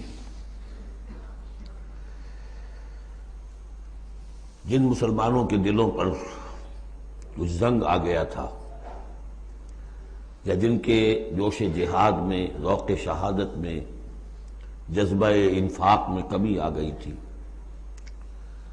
ان کی کچھ تنبیہ، زجر، کچھ مشفقانہ اور محبت بھری ڈانٹ ڈپٹ کے بعد انہیں ادھر متوجہ کیا گیا کہ شیطان لعین تمہیں تاخیر اور تعویق کے چکر میں ڈالے گا۔ ابھی یہ اور کر لو، ابھی وہ اور کر لو، ابھی ان ذمہ داریوں سے عہدہ برا ہو لو، پھر اپنے آپ کو ہمہ وقت پر اللہ کے دین کے لیے لگا دینا۔ اور یہ شیطان کا سب سے بڑا دھوکہ ہے۔ لہذا بڑا ہی جذباتی انداز ہے، الم یأن للذین آمنوا ان تخشع قلوبہم لذکر اللہ وما نزل من الحق۔ پھر انہیں دعوت دی گئی، اگر اپنے گریبان میں جھانکو اور دلوں کو ٹٹولو اور محسوس ہو کہ یہ دل کی بستی تو ویران ہے، اجڑی ہوئی ہے، یہاں وہ ایمان کی مثبت دولت، اس کی روشنی تو موجود نہیں ہے، تب بھی مایوس نہ ہو۔ اعلموا ان اللہ یحیی الارض بعد موتہا، اللہ مردہ زمین کو دوبارہ زندہ کر دیتا ہے، تمہارے نکاحوں کا مشاہدہ ہے۔ لہذا تم بھی کوشش کرو تو اپنی دلوں کی اس مردہ زمین میں اثر نو ایمان کی فصل اگا سکتے ہو، اور وہ پوری طرح بہار دے گی۔ لیکن جیسے تم ہل چلاتے ہو، تمہیں اپنے دل کی اس زمین میں ایک ہل چلانا ہوگا، مال کی محبت کو کھود کھود کر نکالنا ہوگا۔ اس کے لیے صدقہ غریبوں، محتاجوں پر بھی، اور اللہ کے دین کے لیے قرض حسنہ۔ اب اس میں جو سب سے بڑی رکاوٹ ہے حیات دنیاوی، اس کی حقیقت کھول دی۔ اعلموا انما الحیات الدنیا لعب ولہو وزینۃ وتفاخر بینکم وتکاثر فی الاموال والاولاد۔ عام طور پر جب قرآن مجید میں یہ دنیا کی زندگی کو لہو و لعب کہا جاتا ہے تو لہو پہلے ہوتا ہے، لعب بعد میں۔ محاورہ ہے لہو و لعب، یہاں ترتیب بدلی ہوئی ہے، اس لیے کہ یہاں عمر کے ساتھ بڑھتے ہوئے مختلف سٹیجز کی بات ہے۔ ابتدائی زندگی میں کھیل ہی کھیل ہے، اس میں کوئی لذت، جنسی لذت یا کوئی اور لذت نہیں ہوتی، کھیل ہے، بس شغل ہے، مشغولیت ہے، مصروفیت ہے۔ پھر اس میں آتا ہے وہ خطرناک دور ایڈولسنس کا، ٹین ایجرز۔ اب معاملہ جو ہے بگڑنا شروع ہوتا ہے، لعب کے ساتھ لہو بھی، اور پھر اسی مرحلے پر زینت اور زیبائش۔ پھر انسان اپنی پوری جوانی کو پہنچتا ہے، یہ 30 برس کی عمر کے آس پاس انسان پھر تفاخر، دوسروں سے اپنے آپ کو اوپر کرنا، نمایاں کرنا۔ اس کے بعد ذرا عمر ڈھلنے لگتی ہے تو آدمی بڑا ہی حقیقت پسند ہو جاتا ہے، واقعیت پسند، ریئلسٹک۔ اب یہ کہ مال اور دولت اور اولاد یہ ختم نہیں ہوتی یہاں تک کہ انسان قبر میں جا کر اس کو اتار دیا جائے۔ یہ بات جو ہے آخری پارے کی صورت میں آئے گی، الہاکم التکاثر حتی زرتم المقابر۔ یہ جو آخری سٹیج ہے تکاثر فی الاموال والاولاد، یہ پھر پیچھا نہیں چھوڑتی۔ چاہے کسی کے پاس اتنی دولت ہو کہ 5 نسلیں 6 نسلیں پیٹ بھر کر کھا سکتی ہیں، پھر بھی حوث حل من مزید، حل من مزید، مزید کے لیے۔ چاہے پاؤں جو ہے ظاہری طور پر بھی نظر آ رہا ہے کہ قبر کے اندر لٹکا کے بیٹھا ہوا ہے بڈھا یہ، لیکن مال کی حوث، دولت کی حوث یہ کبھی ختم نہیں ہوتی۔ الہاکم التکاثر حتی زرتم المقابر۔ اب یہ سارے حقائق واضح کرنے کے بعد اب پکارا جا رہا ہے سابقوا الی مغفرۃ من ربکم، مسابقت کرو ایک دوسرے سے، آگے نکلو، بھاگو، دوڑو، جیسے تم دنیا میں مسابقت کر رہے ہو۔ اس کے ہاں یہ آ گیا، میرے ہاں کیوں نہ ہو۔ اس کے یہاں اتنا بڑا ٹی وی آ گیا، میرے ہاں کیوں نہ ہو؟ میرے بچے کیا کریں گے؟ جائیں گے وہاں دیکھیں گے، اور میں تو انفیورٹی کمپلیکس پیدا ہو جائے گا، فلاں ہو جائے گا، یہ ہو جائے گا۔ تو تم مسابقت کر رہے ہو دنیا میں کہ جستجو ہے کہ خوب سے ہے خوب تر کہاں ہے، جستجو کہ خوب سے ہے خوب تر کہاں۔ تو یہ مسابقت تمہیں دنیا میں نہیں، دین میں کرو، جنت کے حصول کے لیے کرو۔ سابقوا الی مغفرۃ من ربکم، ایک دوسرے سے آگے نکلو، مسابقت کرو، دوڑ لگاؤ۔ کس چیز کی طرف؟ اپنے رب کی مغفرت کے حصول کے لیے اور اس جنت کے حصول کے لیے۔ ارضھا کعرض السماء والارض، جس کا پھیلاؤ ہوگا جو آسمان اور زمین کا ہے۔ بعض جگہ پر سماوات بھی آیا ہے۔ میرا گمان یہ ہے واللہ عالم کہ جو پہلی جنت بنے گی، نزل جس کو کہا گیا، وہ تو اسی زمین پر ہوگی، لیکن پھر اب مراتب کے اعتبار سے جیسے کہا گیا کافروں کے لیے آسمان کے دروازے نہیں کھولے جائیں گے، لیکن اہل ایمان کے لیے یہ دروازے کھلیں گے۔ یہ جو ارب گیلیکسیز ہیں، اور ہر گیلیکسیز میں کتنے سولر سسٹم ہوں گے، اور کتنے سولر سسٹم میں کتنی زمینیں ہوں گی، اتنی ایسی زمین بھی تو ہوگی نا جیسی بالکل ہماری زمین ہے، ہر سولر سسٹم میں ہوگی، سورج سے اتنے ہی فاصلے پر، اپنے سورج سے اتنے ہی فاصلے پر جتنے فاصلے پر کہ ہماری زمین ہے۔ یہ ساری جو اللہ نے تیار کر رکھی کس کے لیے؟ یہ ہے کہ جو اہل جنت کے لیے، وہاں جانے کے لیے ہمیں کوئی راکٹس کی ضرورت نہیں ہوگی، اللہ تعالیٰ لے کر جائے گا، جیسے کہ جبرائیل آتے ہیں، ساتویں آسمان سے زمین پر آتے ہیں۔ محمد رسول اللہ ایک مرتبہ زمین سے ساتویں آسمان پر ہوا آئے ہیں، ہم بھی جائیں گے انشاءاللہ، جو بھی ہمیں سے کچھ نصیب ہوگا۔ کون کون سے؟ جنت کا پھیلاؤ ہے پورے آسمانوں اور زمین کے برابر۔ اعدت للذین آمنوا باللہ ورسلہ، وہ تیار کی گئی ہے، سنواری گئی ہے، فرنش کی گئی ہے۔ اعداد کہتے ہیں کسی چیز کے لیے کسی چیز کو تیار کرنا، استعداد اسی سے بنا ہے۔ فلاں میں بڑی استعداد ہے، اعداد باب افعال ہے، تیار کی گئی ہے، سنواری گئی ہے، فرنش کی گئی ہے، ڈیکوریٹ کی گئی ہے۔ وَعِدَّتْ لِلَّذِينَ آمَنُوا بِاللَّهِ وَرُسُلِهِ، ان کے لیے جو ایمان لائے اللہ پر، اس کے رسولوں پر۔ اور ذَلِكَ فَضْلُ اللَّهِ يُؤْتِيهِ مَن يَشَاءُ، یہ اللہ کا فضل ہوگا، جس کو بھی چاہے گا دے گا۔ وَاللَّهُ ذُو الْفَضْلِ الْعَظِيمِ، اللہ بڑے فضل والا ہے۔ اب ایک اور رکاوٹ جو ہوتی ہے اس راستے پر چلنے میں، راستہ یہ کیا ہے؟ اس کی ہدف آگے آ جائے گا، جہاد اور قتال اور انفاق کس کام کے لیے ہے، یہ اس سورہ مبارکہ کا کلائمیکس ہوگا جو آگے آئے گا۔ لیکن ایک اور رکاوٹ جو آتی ہے، یہ تکلیف آ جائے گی، یہ مصیبت آ جائے گی، یہ مسئلہ پیدا ہو جائے گا، یہ مشکل ہو جائے گی، یہ سارے خوف۔ وَلَنَبْلُوَنَّكُمْ بِشَيْءٍ مِّنَ الْخَوْفِ وَالْجُوعِ وَنَقْصٍ مِّنَ الْأَمْوَالِ وَالْأَنفُسِ وَالثَّمَرَاتِ لَتُبْلَوُنَّ فِي أَمْوَالِكُمْ فِي أَنفُسِكُمْ وَأَمْوَالِكُمْ وَلَتَسْمَعُنَّ مِنَ الَّذِينَ أُوتُوا الْكِتَابَ مِن قَبْلِكُمْ وَالَّذِينَ أَشْرَكُوا أَذًى كَثِيرًا، آگے تو جائے گا۔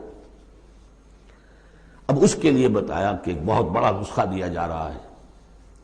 ما اصاب من مصیبت فی الارض ولا فی انفسکم، نہیں پڑتی کوئی پڑنے والی کوئی تکلیف، کوئی مصیبت، کوئی آزمائش، کوئی رنج دہ چیز، تکلیف دہ ہے، مگر الا فی کتاب من قبل ان نبرأہ، چاہے وہ مصیبت تمہاری اپنی جان پر ہو یا پوری زمین پر ہو۔ وہ بڑے پیمانے پر آیا، سیلاب آیا، زلزلہ آ گیا، ایک انسان کی اپنی ذاتی زندگی میں آیا، ایکسیڈنٹ کے اندر مجروح ہو گیا، کسی بیماری میں مبتلا ہو گیا۔ ما اصاب من مصیبت فی الارض ولا فی انفسکم الا فی کتاب من قبل ان نبرأہ، وہ ایک کتاب میں درج ہے اس سے پہلے کہ ہم اسے ظاہر کریں۔ ان ذالک علی اللہ یسیر، یہ اللہ پر بہت آسان ہے۔ اللہ کا علم جو ہے اتنا محیط ہے ما کان و ما یکون کو، کہ جو کچھ ہونا ہے اس کے علم میں تو پہلے سے موجود ہے۔ تو تم اسے بڑا عجیب سمجھو گے، بہت مشکل سمجھو گے، اللہ پر یہ آسان ہے۔ یہ بات تمہیں کیوں بتا دی گئی؟ اس کا ایک نتیجہ نکلنا چاہیے، لِكَيْ لَا تَأْسَوْا عَلَىٰ مَا فَاتَكُمْ، تم افسوس نہ کیا کرو، مایوس نہ ہو جایا کرو اس چیز پر جو تمہارے ہاتھ سے جاتی رہے۔ حوادث سے، دنیا سے کوئی چیز اگر ہاتھ سے نکل گئی، موقع ہاتھ سے نکل گیا، اب بیٹھے پچھتا رہے ہیں، پیچ و تاب کھا رہے ہیں، میں اگر اس وقت یہ کام نہ کرتا، سیدھا چلا جاتا تو میرا کام بن جاتا، یہ نہ ہوتا، اس نے یہ کام رکاوٹ نہ ڈالی ہوتی تو یہ میرا کام بن جاتا۔ سوائے وہ پیچ و تاب کو کچھ حاصل نہیں، اور جسے یقین ہے کہ یہ ہونا ہی نہیں تھا میرے لیے، اللہ تعالیٰ کی طرف سے یہ شے طے نہیں تھی، بس بات ختم ہو گئی. اور اس کے میرے ہاتھ سے نکل جانے ہی میں کوئی خیر ہے. عسیٰ ان تحبوا شیئا وہو شر لکم وعسیٰ ان تکرہوا شیئا وہو خیر لکم واللہ یعلم وانتم لا تعلمون. میں تو جانتا نہیں، اللہ جانتا ہے. ما اصاب من مصیبت فی الارض ولا فی انفسکم الا فی کتاب من قبل ان نبرأها ان ذلک علی اللہ یسیر لکی لا تعصوا علی ما فاتکم ولا تفرحوا بما آتاکم. جو کچھ اللہ تمہیں دے دے اس پر اترایا مت کرو، اس لیے وہ بھی آزمائش ہے. جو دیا ہے تمہیں اس میں آزمائش ہے، اس کو اکاؤنٹ فار کرنا پڑے گا، وہ لائبلٹی ہے. آپ کو معلوم ہے بیلنس شیٹ جب بنتی ہے تو جو کیپٹل ہوتا ہے وہ لائبلٹیز کے کھاتے میں آتا ہے. اتنا مال تھا تمہارے پاس، اب بتاؤ نا کیا کیا تم نے اس میں. تو اللہ جو کچھ دیتا ہے وہ لائبلٹی ہے، اس کو اکاؤنٹ فار کرنا ہوگا قیامت کے دن. تمہیں اتنا مال دیا تھا میں نے، تم نے کیا کیا؟ تمہیں اتنی ذہانت میں نے دی تھی، تم نے کہاں لگائی؟ یہ صلاحیتیں میں نے دی تھی، کہاں خرچ کی؟ دنیا بنانے میں یا آخرت بنانے میں؟ باطل کے نظام کی چاکری کرنے میں؟ IMF کی سروس ہو رہی ہے، اتنے بلین روپے تنخواہ مل رہی ہے، ٹھیک ہے، چاکری کس کی ہو رہی ہے؟ کس کے نظام کو چلا رہے ہو؟ کس کی رتھ میں گھوڑے بن کر جتے ہوئے ہو؟ غور کرنے کی بات ہے. ہمارا ہمیں فخر ہوتا ہے فلاں شخص ورلڈ بینک کے اتنے عہدے پر پہنچ گیا، ہمارا عزیز اور ہمارا. کس کی چاکری ہو رہی ہے؟ لیفٹیننٹ بن گیا انگریز کی فوج میں، انگریز کی فوج میں. لِكَيْ لَا تَعْصَوْا عَلَىٰ مَا فَاتَكُمْ وَلَا تَفْرَحُوا بِمَا آتَاكُمْ. جو کچھ تمہارے ہاتھ سے جاتا رہے، نکل جائے، اس پر افسوس نہ کیا کرو، اور جو کچھ اللہ تمہیں دے دے اس پر اترایا نہ کرو، سوچا کرو. بلکہ امام احمد ابن حنبل رحمۃ اللہ علیہ کا معاملہ تو یہ ہوا تھا کہ جب وہ خلق قرآن کا مسئلہ چل رہا تھا تو جس زمانے میں کہ ان پر عتاب ہو رہا تھا حکومت کی طرف سے، جیل میں تھے، مارا جاتا تھا کہ کہو کہ قرآن مخلوق ہے، اور وہ کہنے کو تیار نہیں تھے. کہتے ہیں ایسی ایسی ماریں پڑی ہیں کہ ہاتھی کو بھی وہ مار پڑے تو وہ بلبلا اٹھے. کبھی آنکھوں میں آنسو نہیں آئے. اس کے بعد حکومت بدل گئی. اب جو نیا خلیفہ ہے اس کی رائے کچھ اور ہے. وہ اب خلق قرآن کا مسئلہ دفن ہو چکا. اب جو خلیفہ ہے اس کا ایلچی آیا ہے اشرفیوں کی کچھ تھیلیاں لے کر کے، یہ بادشاہ نے، خلیفہ نے آپ کے لیے بھیجی ہے. اب رو پڑے امام احمد بن حنبل، اے اللہ میں اس آزمائش کے قابل نہیں ہوں. یہ آزمائش بڑی سخت ہے. خطاب دے دے کر انگریزوں نے جو غداریاں کروائیں، پھر خطاب ملتے تھے نا، آنریری مجسٹریٹ بنتے تھے، لیکن کرتے کیا تھے؟ وہ اس قوم کے اندر انگریز کی اس حکومت کو چلانے اور اس کے پاؤں مضبوط کرنے اور جمانے کی جدوجہد. لِكَيْ لَا تَعْصَوْا عَلَىٰ مَا فَاتَكُمْ وَلَا تَفْرَحُوا بِمَا آتَاكُمْ وَاللَّهُ لَا يُحِبُّ كُلَّ مُخْتَالٍ فَخُورٍ. اللہ کو بالکل پسند نہیں ہے اترانے والے اور فخر کرنے والے. الَّذِينَ يَبْخَلُونَ. اور ظاہر بات ہے کہ جو مال کے اوپر اترائے گا وہ مال کو سنبھال کر رکھے گا، اسی کی بنیاد پر تو ہے اس کی اکڑ.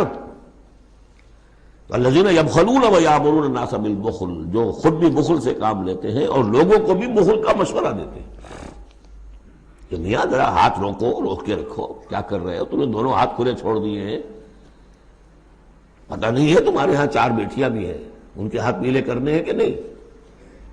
کہاں تم اللہ کے لیے اور اللہ کے دین کے لیے سب کچھ خرچ کرنے کے در پہ ہو گئے. وَمَن يَتَوَلَّ فَإِنَّ اللَّهَ هُوَ الْغَنِيُّ الْحَمِيدُ. اور جو کوئی رخ پھیر لے گا، منہ موڑ لے گا، تو اللہ تعالیٰ تو غنی ہے اور حمید ہے، اسے کسی کے احتیاج نہیں ہے، وہ ستودہ صفات ہے. اب آ گیا ہے کلائمیکس اس سورہ کا.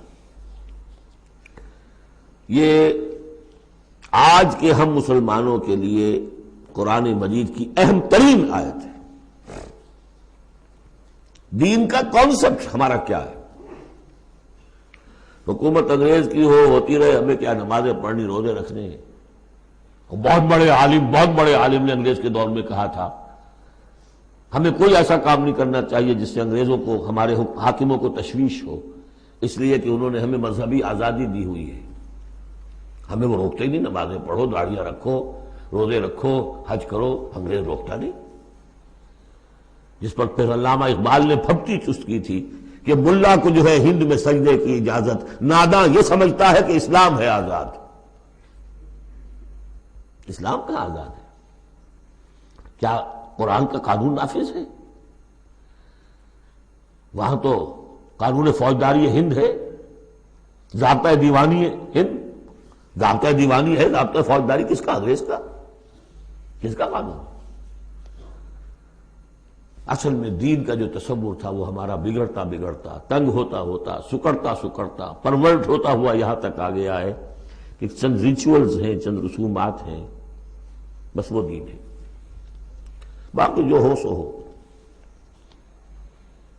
یہاں ذرا اس آیت کو آپ دیکھیے. ایک تو یہ کہ اس اعتبار سے اہم ترین ہے کہ ہمارے اس تصور دین کو چیلنج کرنے والی، جھنجھوڑنے والی. دوسرا یہ کہ واقعہ یہ ہے کہ میں سمجھتا ہوں کہ پوری انسانی تاریخ میں ایسی ننگی اڑیاں انقلابی عبارت کہیں آپ کو نہ مل سکے جو اس ایک آیت میں ہے. اور ڈنکے کی چوٹ دھڑلنے کے ساتھ، ناٹ چیوئنگ دی ورڈز، کھل کر بات کی. غور کیجئے کہ حرف سمجھیے. لقد ارسلنا رسلنا بالبینات، ہم نے بھیجا اپنے رسولوں کو واضح نشانیوں کے ساتھ. وانزلنا معہم الکتاب والمیزان، اور ہم نے ان کے ساتھ کتاب اتاری، میزان اتاری. یہ سب کچھ کس لیے کیا؟ لیقوم الناس بالقسط، تاکہ لوگ عدل پر قائم ہوں. یہ قرآن اس لیے اتارا کہ اس کی قرآن خوانی کی مجلسیں ہو جائیں، یا قرات کی محفلیں ہو جائیں، یا خطاطی کی نمائشیں ہو جائیں. اللہ اللہ خیر سر. 40 من کا قرآن ہم نے لکھ لیا ہے سونے کے تاروں سے، بہت تیر مارا ہے. قرآن اس لیے نازل ہوا تھا، نظام کسی اور کا، قانون پہ راضی اوروں کے. مولانا ماہر القادری صاحب کا جو شعر تھا، یہ مجھ سے عقیدت کے دعوے، قانون پہ راضی اوروں کے، یوں بھی مجھے رسوا کرتے ہیں ویسے بھی رلایا جاتا ہوں. تو قرآن اس لیے تو نہیں ہے. قرآن تو آیا جو نظام لے کر آیا اسے قائم کرو، جو میزان لے کر آیا اسے نصب کرو، جو شریعت لے کر آیا اسے نافذ کرو. اگر یہ نہیں تو بابا پھر سب کہانیاں، عمرے کرتے رہو ہر سال، باقی سارا دھندا سودی کاروبار، دین دین جو ہے، بلڈنگیں بناؤ، ایش کرو، ہاں عمرہ کراؤ. گنگا نہا آیا جیسے ہندو پاک ہو گیا، ایسے عمرہ جو ہے کرائے پاک صاف ہو گیا. یہ ہے آپ کا دین، آج کا دین. غور کر لیجیے اس کو. نظام عدل و قسط.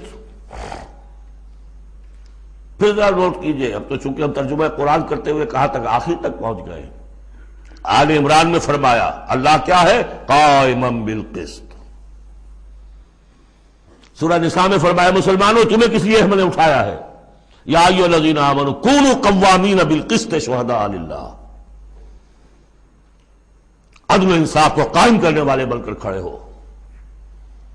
سورہ مائدہ میں فرمایا یا ایھا الذین آمنوا کونوا قوامین للہ شہداء بالقسط. پھر سورہ شورى تو ابھی پڑھی ہم نے، زیادہ دور نہیں ہوئی. حضور سے کہا گیا کہ کہہ دو وَأُمِرْتُ لِأَعْدِلَ بَيْنَكُمْ، مجھے حکم ہوا ہے تمہارے مابین عدل قائم کروں. میں صرف واعظ کہنے نہیں آیا. اللہ الذی انزل الکتاب بالحق والمیزان، یہ بھی آیت سورہ شورى میں ہم پڑھ چکے ہیں. وہی کتاب اور میزان کا لفظ یہاں بھی آ گیا ہے. لقد ارسلنا رسلنا بالبینات وانزلنا معهم الکتاب والمیزان لیقوم الناس بالقسط. یہ عدل جو قرآن لے کر آیا یہ نظام عدل ہے، عدل و قسط ہے، اسے نافذ کرو.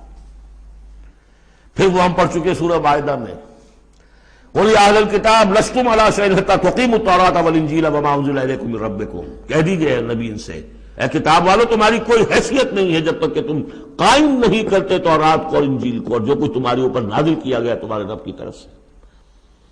یاد ہوگا کہ میں نے کہا تھا یہاں لفظ قرآن رکھ کر دیکھیے. قل یا اہل القرآن لستم علی شیء حتی تقیموا القرآن وما انزل الیکم من ربکم. اے قرآن والو تمہاری کوئی حیثیت نہیں ہے.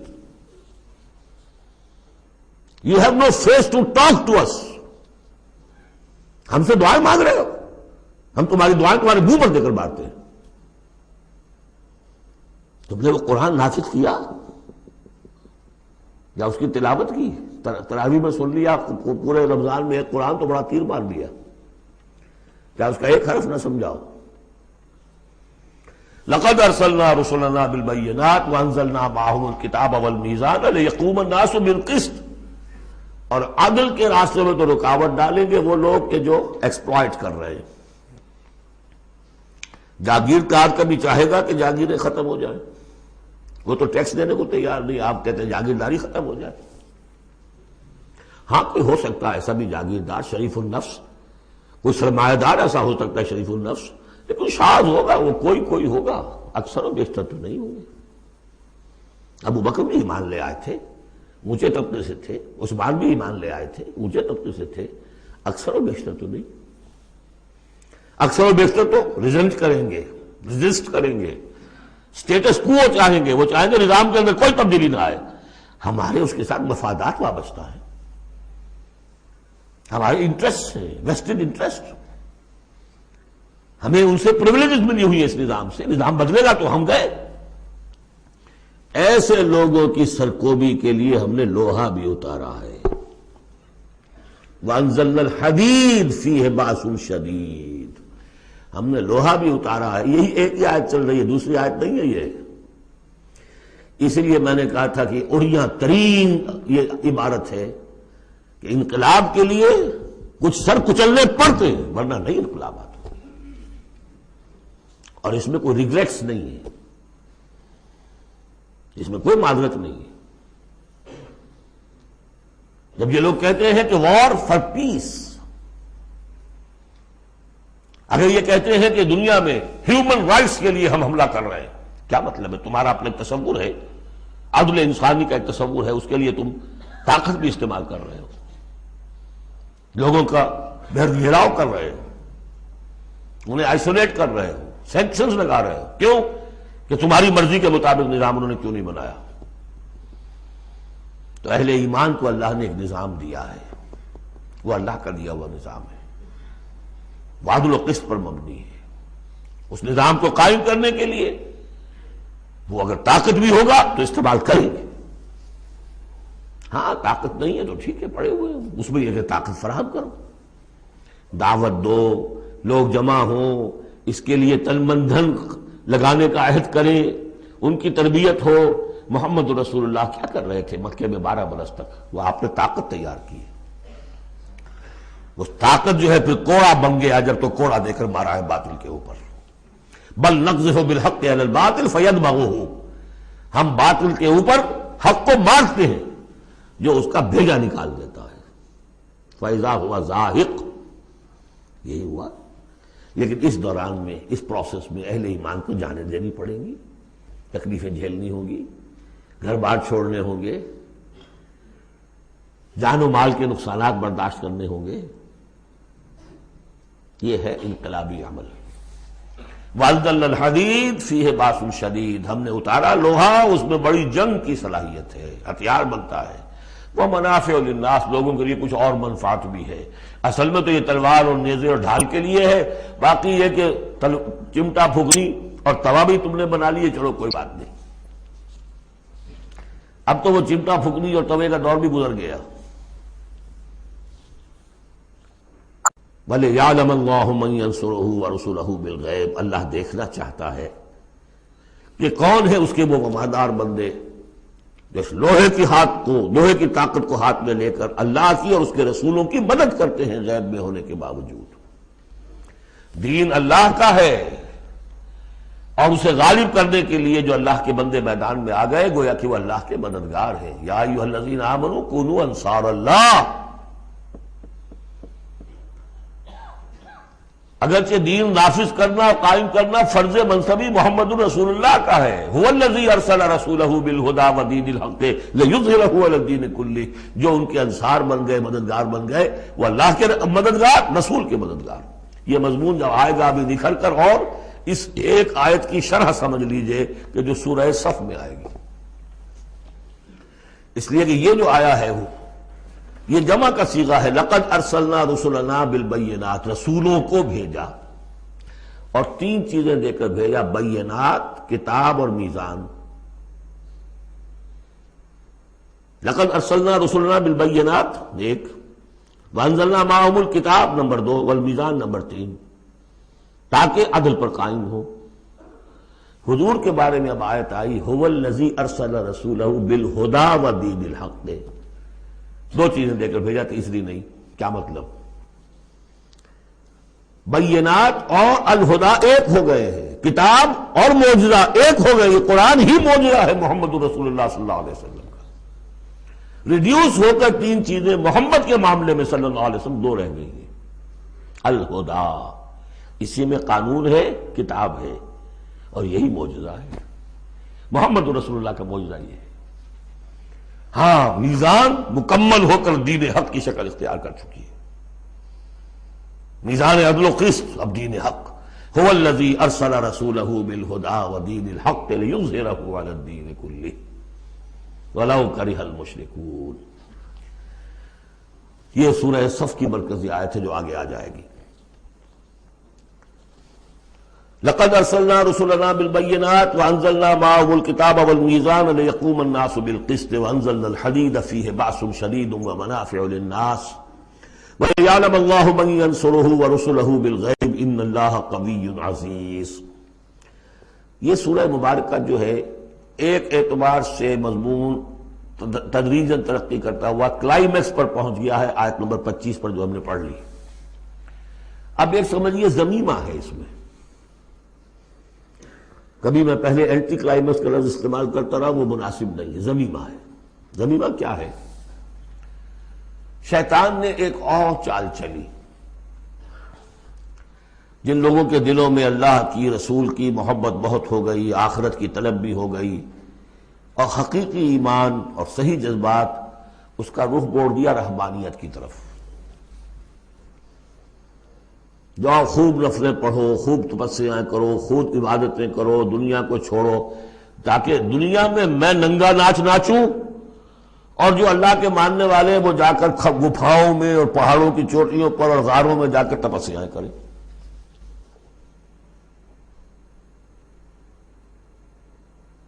اس کی نفی ہو رہی ہے۔ یہ راستہ نہیں ہے دین کا، اور یہ خاص طور پر ویسے یہ کہ ہندوستان میں کیوں آیا یہ مسئلہ اور کسی اور جگہ کیوں آیا، لیکن یہ کہ مونسٹسزم جو ہے، یہ خانقاہی نظام جو ہے، کرسچینٹی میں ٹاپ پر پہنچا ہے، اس میں کوئی شک نہیں۔ ہسٹری آف کرسچین مونسٹسزم، یہ پوری کتابیں ذخیر لکھی ہوئی، اس کی ایک مثال دے رہے ہیں کہ یہ ایک غلطی ہوئی ہے۔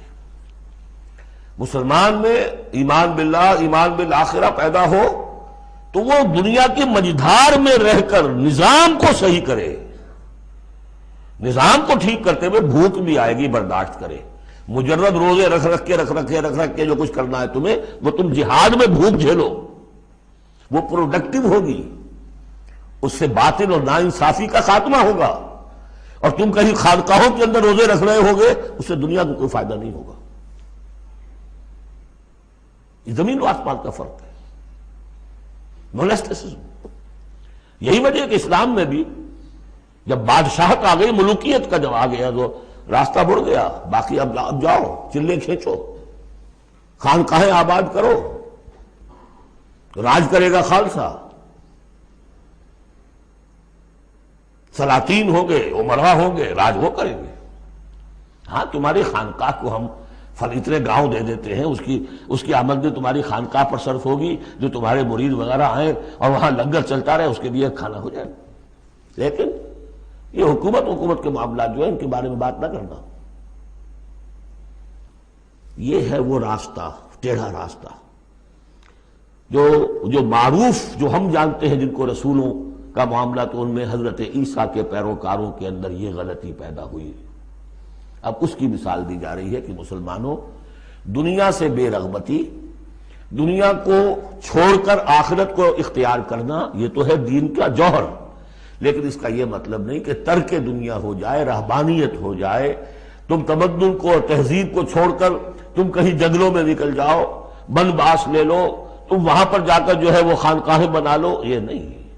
دنیا کی مجدھار میں رہو اور جہاد فی سبیل اللہ کے ذریعے سے حق کا بول بالا کرو، ناانصافی کا خاتمہ کرو، عدل کو قائم کرو، جس کا جو حق ہے اس کو ملنا چاہیے. جیسا کہ حضرت ابوبکر نے فرمایا تھا جو پہلی بیعت ہوئی ہے، بیعت خلافت، کہ لوگوں تم میں سے جو ضعیف ہے وہ میرے نزدیک قوی ہوگا جب تک کہ اسے اس کا حق دلوا نہ دوں، اور جو قوی ہے وہ میرے نزدیک کمزور ہوگا، ضعیف ہوگا جب تک کہ اس سے حق وصول نہ کروں. یہی بات کہی تھی حضرت سعد بن ابی وقاص نے رضی اللہ تعالی عنہ ایرانیوں سے، جب انہوں نے کہا آپ لوگ کیوں ہم پر چڑھائے؟ فرمایا انا قد ارسلنا، ہم بھیجے گئے ہیں، اللہ نے بھیجا محمد کو، محمد نے بھیجا ہمیں. مشن کیا ہے؟ لنخرج الناس من ظلمات الجہالت الی نور الایمان، کہ لوگوں کو نکالیں ہم جہالت اور جاہلیت کی تاریکیوں سے ایمان کی روشنی کی طرف. ومن جور الملوک الی عدل الاسلام، بادشاہوں کے ظلم و ستم کے پنجوں سے نجات دلا کر اسلام کے عادلانہ نظام سے روشناس کریں. یہ ہمارا مشن ہے. لہذا آپ دیکھیے اس بات کو واضح کرنے کے لیے تمہید شروع ہوئی، وَلَقَدْ أَرْسَلْنَا نُوحًا وَإِبْرَاهِيمَ، ہم نے ہی بھیجا تھا نوح کو بھی اور ابراہیم کو بھی. وَجَعَلْنَا فِي ذُرِّيَّتِهِمَا النُّبُوَّةَ وَالْكِتَابَ، اور ہم نے ان دونوں کی نسل میں رکھ دی نبوت اور کتاب. حضرت نوح کی بات ظاہر بات ہے کہ ان کی نسل ہی چلی ہے، لہذا نبوت بھی ان کی نسل میں چلی. لیکن ان کی نسل حضرت سام کی نسل بھی ہے، حضرت حام کی نسل بھی ہے، حضرت یافس کی نسل بھی ہے. تو یقیناً حضرت نوح اور حضرت ابراہیم کے مابین تو انبیاء اور رسل تینوں نسلوں میں آئے،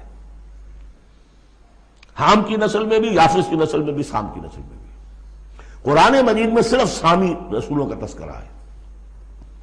البتہ ابراہیم کے بعد پھر جو آئے ہیں وہ حضرت ابراہیم کی نسل میں آئے ہیں، اور حضرت ابراہیم چونکہ اب سے تقریباً 5000 برس قبل کے ہیں، اور ان کی اولاد کہاں کہاں تک گئی ہے یہ بالکل اپنی جگہ پر ایک تحقیق کا موضوع ہے. لیکن ہم نبی ان کے بعد آئے ہیں، ان کی نسل میں. وَلَقَدْ أَرْسَلْنَا نُوحًا وَإِبْرَاهِيمَ وَجَعَلْنَا فِي ذُرِّيَّتِهِمَا النُّبُوَّةَ وَالْكِتَابَ فَمِنْهُمْ مُهْتَدٍ وَكَثِيرٌ مِّنْهُمْ فَاسِقُونَ. اب ان کی نسل کے اندر بہت سے ہیں ہدایت یافتہ بھی ہیں، لیکن بہت سے کثیر جو ہیں وہ فاسق ہیں. یہ تمہید ہے کس بات کے لیے؟ ثُمَّ قَفَّيْنَا عَلَىٰ آثَارِهِمْ بِرُسُلِنَا وَقَفَّيْنَا بِعِيسَىٰ ابْنِ مَرْيَمَ. پھر ہم نے بھیجے ان کے پیچھے ان کے نقش قدم پر، آثارہم برسلنا، اپنے بہت سے رسول. وقفینا بعیسیٰ ابن مریم، اور پھر ہم نے بھیجا عیسیٰ ابن مریم کو. عیسیٰ ابن مریم کے تذکرے کے لیے یہ ساری تمہید ہے. وجعلنا فی ذریتہم وآتیناہ الانجیل، اور اسے ہم نے انجیل عطا فرمائی حضرت عیسیٰ ابن مریم کو.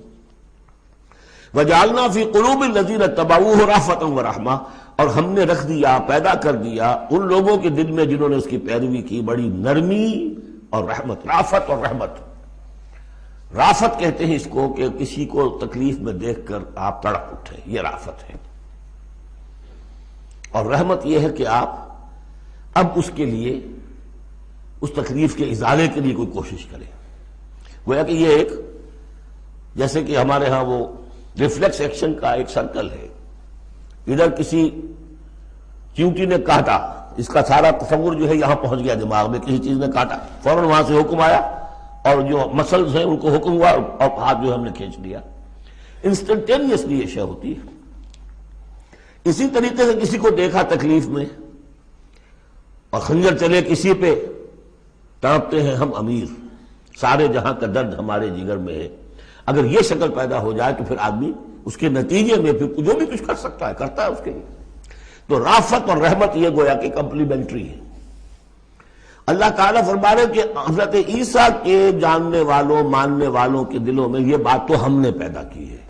خود تسلیم کر رہے ہیں وَجَعَلْنَا فِي قُلُوبِ الَّذِينَ اتَّبَعُوهُ رَأْفَةً وَرَحْمَةً. اس کی وجہ کیا ہے؟ حضرت عیسیٰ خود بہت رقیق القلب تھے، بہت نیک تھے. اس درجے ان کے اندر تھی کہ ایک چور کو دیکھا اپنی آنکھوں سے کہ چوری کر رہا ہے، اسے کہا کیا کر رہا ہے؟ چوری کر رہا ہے. اس نے کہا نہیں میں چوری تو نہیں کر رہا. اچھا بھائی میری آنکھ نے غلط دیکھا. حضرت عیسیٰ کی اپنا مزاج، ہر ایک کا اپنا مزاج ہے.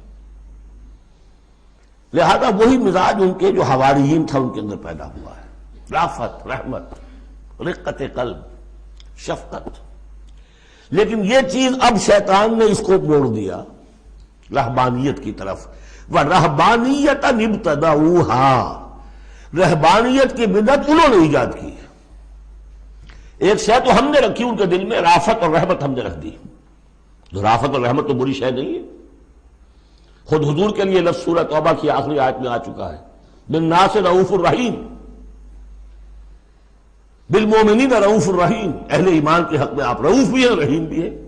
رافت اور رحمت بری شے تو نہیں، لیکن اس کا جو رخ موڑا ہے شیطان نے، اس کو کہا بدعت، وَرَهْبَانِيَّةً ابْتَدَعُوهَا، رہبانیت کی بدعت انہوں نے ایجاد کر لی، مَا كَتَبْنَاهَا عَلَيْهِمْ، ہم نے تو وہ ان پر فرض نہیں کی تھی،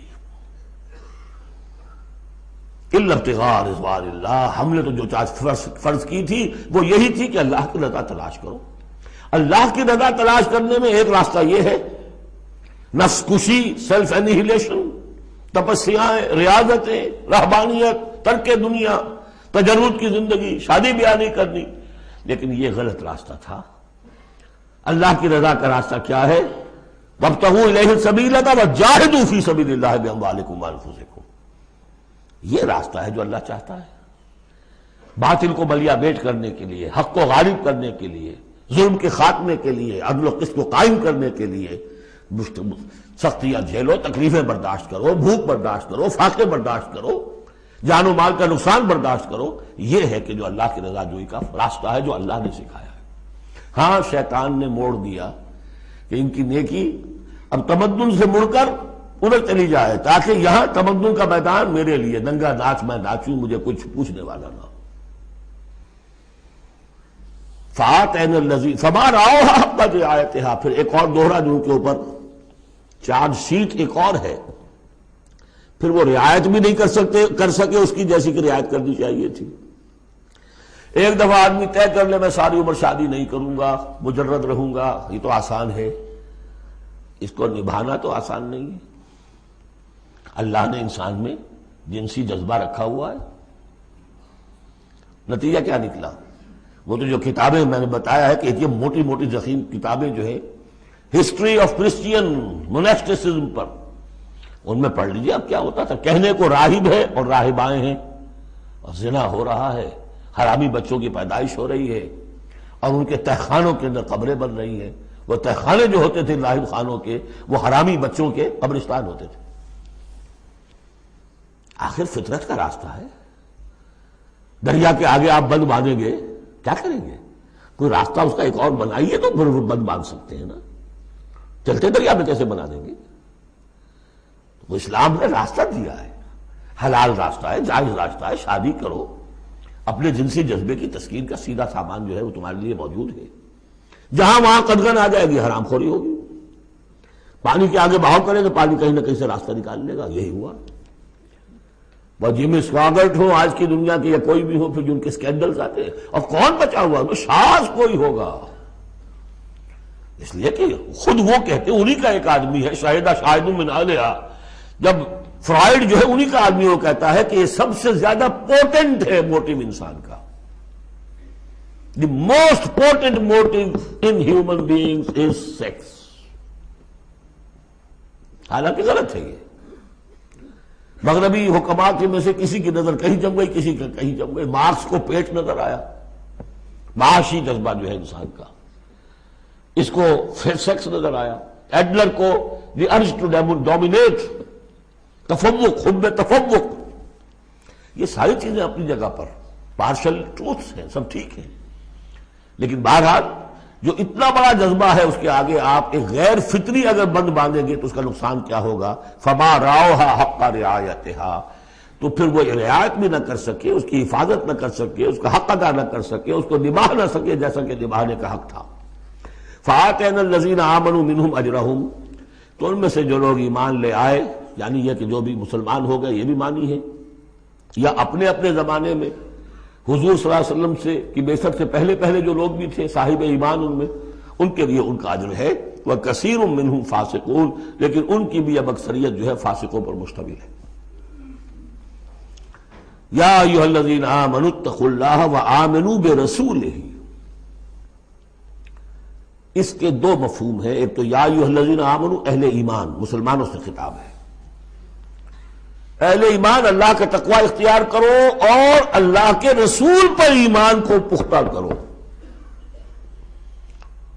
لقد کان لکم فی رسول اللہ اسوۃ حسنہ، ان کی زندگی میں دیکھو کیا توازن تھا. انہوں نے ترک دنیا تو نہیں کی، شادیاں کی، بھرپور زندگی گزاری ہے، ان کی اولاد بھی تھی، کتنی بیٹی کتنی بیویاں تھیں.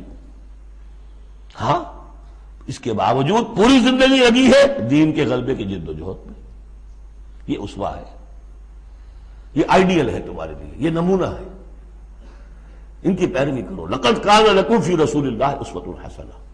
اور اس اسوے میں واقعہ یہ ہے کہ یہ بھی دیکھنے کی ضرورت ہے. ایک تو یہ کہ آپ حضور کی زندگی میں گنتے چلے جائیں، یہ چیز بھی تھی، یہ چیز بھی تھی، یہ چیز بھی تھی، یہ چیز بھی تھی، یہ چیز گن لی، آپ نے فہرست بنا لی. آپ نے وہ ساری چیزیں جو ہے اپنے اندر پیدا کرنے کی کوشش کی، فیصلہ کر لیا کریں گے. لیکن اگر یہ حماقت آپ نے کر دی کہ دیکھا نہیں کہ ان مختلف چیزوں کے مابین ریشیو پروپورشن کتنا تھا. اصل شہر ریشیو پروپورشن، ایک چیز کتنی تھی، دوسری کتنی تھی، تیسری کتنی تھی. اگر ریشیو پروپورشن ڈسٹرب ہو جائے گا تو اسوہ تو ختم ہو جائے گا. جیسے نسخے کے اندر 4 دوائیں ہیں، ایک تولہ بھر ہے، ایک ماشا بھر ہے، ایک فرض کیجیے چھٹانک بھر ہے، اور آپ نے وہ چھٹانک والے کو تولا کر دیا، تولے کو چھٹانک کر دیا، تو نسخہ شفا کے بجائے نسخہ ہلاکت بن جائے گا. تو محض یہ ثابت کر دینا یہ ثابت ہے، فلاں حدیث سے ثابت ہے، یہ ایک بات ہے، صحیح ہے. لیکن یہ دیکھیے کہ حضور کا مجموعی جو طرز عمل ہے، آپ کا جو رویہ ہے، زندگی جو آپ نے گزاری ہے، اس میں ٹائم ایلوکیشن کیا تھا، اس میں ریسورسز کی ایلوکیشن کدھر تھی، اس میں اب پرائرٹیز کس کو تھی، کیا چیز جو تھی وہ پرائمری تھی، کیا سیکنڈری تھی. اگر یہ چیزیں بھی ملحوظ نہ رکھی گئیں تو وہ اسوہ نہیں رہے گا، وہ کچھ اور بن جائے گا. لہذا یہاں زور جو ہے وہ آمنوا برسولہ. اور ایک بات یہ ہے کہ یہاں پر اہل کتاب کو بھی خطاب کیا جا رہا ہے کہ ان میں سے بھی جن لوگوں کے دلوں کے اندر ابھی کوئی رمق تھی ایمان کی، سابقہ ایمان کی، ان کو پکار کر کہا جا رہا ہے یا ایھا الذین آمنوا اتقوا اللہ وآمنوا برسولہ. اللہ کو جو تم مانتے ہو پہلے سے، اس کا تقوی اختیار کرو. اب تمہارے لیے بڑا امتحان یہ کہ اس رسول پر بھی ایمان لاؤ. اور اگر تم اس رسول پر بھی ایمان لاؤ گے، یؤتکم کفلین من رحمتہ، تمہیں دوہرا دے گا اپنی رحمت میں سے حصہ. اہل کتاب جو ایمان لائے حضور پر، ان کے لیے دوہرا اجر ہم پڑھ چکے ہیں پہلے ہی، سورہ قصص میں آ چکا ہے. وَيَجْعَلْ لَكُمْ نُورًا تَمْشُونَ بِهِ. اب یہ دونوں کو کور کرے گا. اگر تم نے رسول پر ایمان پختہ رکھا، اسی لیے جو میں زور دیتا ہوں کہ منہج انقلاب نبوی تلاش کیجئے. آپ حضور نے کیسے انقلاب برپا کیا؟ محض اقامت دین کی جد و جہد کے لیے تن من دھن لگا دینا، یہ پہلا قدم ہے. اللہ مجھے اور آپ کو توفیق دے کہ ہم اس کا فیصلہ کریں. پھر مرحلہ آئے گا کس طریقے پر کریں. وہ منہج اگر انقلاب نبوی کا نہیں ہے، خلاف پیمبر کسے راہ گزید کہ ہرگز بمنزل نہ خواہد رسید. اگر پیغمبر کے راستے سے ہٹ کر کوئی راستہ اختیار کیا، کبھی منزل تک نہیں پہنچ سکو گے. لہذا آمنوا برسولہ، جتنا یقین ہوگا کہ جائی جاست. آپ کو معلوم ہے جہاں ذرا گمان ہوتا ہے کہ یہاں تیل ہے، کروڑ ہاں ارب ہاں روپیہ جو ہے وہ وہاں پہ ڈرلنگ کے اندر، تلاش کے اندر لگا دیتے کہ نہیں. یقین ہو کہ جائی جاست. اصل شے ہے سیرت محمدی صلی اللہ علیہ وسلم، اصل شے ہے طریق محمدی صلی اللہ علیہ وسلم، منہج و منہاج محمدی صلی اللہ علیہ وسلم. وَلِكُلٍّ جَعَلْنَا مِنْكُمْ شِرْعَةً وَمِنْهَاجًا. ہم نے تم میں سے سب کے لیے علیحدہ علیحدہ شریعتیں، علیحدہ علیحدہ منہاج بنائے ہیں. منہاج محمدی کیا ہے، اس کو تلاش کرو اور اس کو اختیار کرو. یا ایھا الذین آمنوا اتقوا اللہ وآمنوا برسولہ یؤتکم کفلین من رحمتہ ویجعل لکم نورا تمشون بہ ویغفر لکم واللہ غفور رحیم. اور بخش دے گا. پھر اس راستے پر آدمی چل پڑے، رخ سیدھا کر لے، بحیثیت مجموعی زندگی صحیح رخ پر آ گئی تو خطا تو ہو جائے گی کبھی نہ کبھی، کہیں پاؤں پھسل جاتا ہے آدمی کا، اٹھتا ہے توبہ کرتا ہے۔ انما التوبۃ علی اللہ للذین آمنوا للذین یعملون السوء بجہالۃ ثم یتوبون من قریب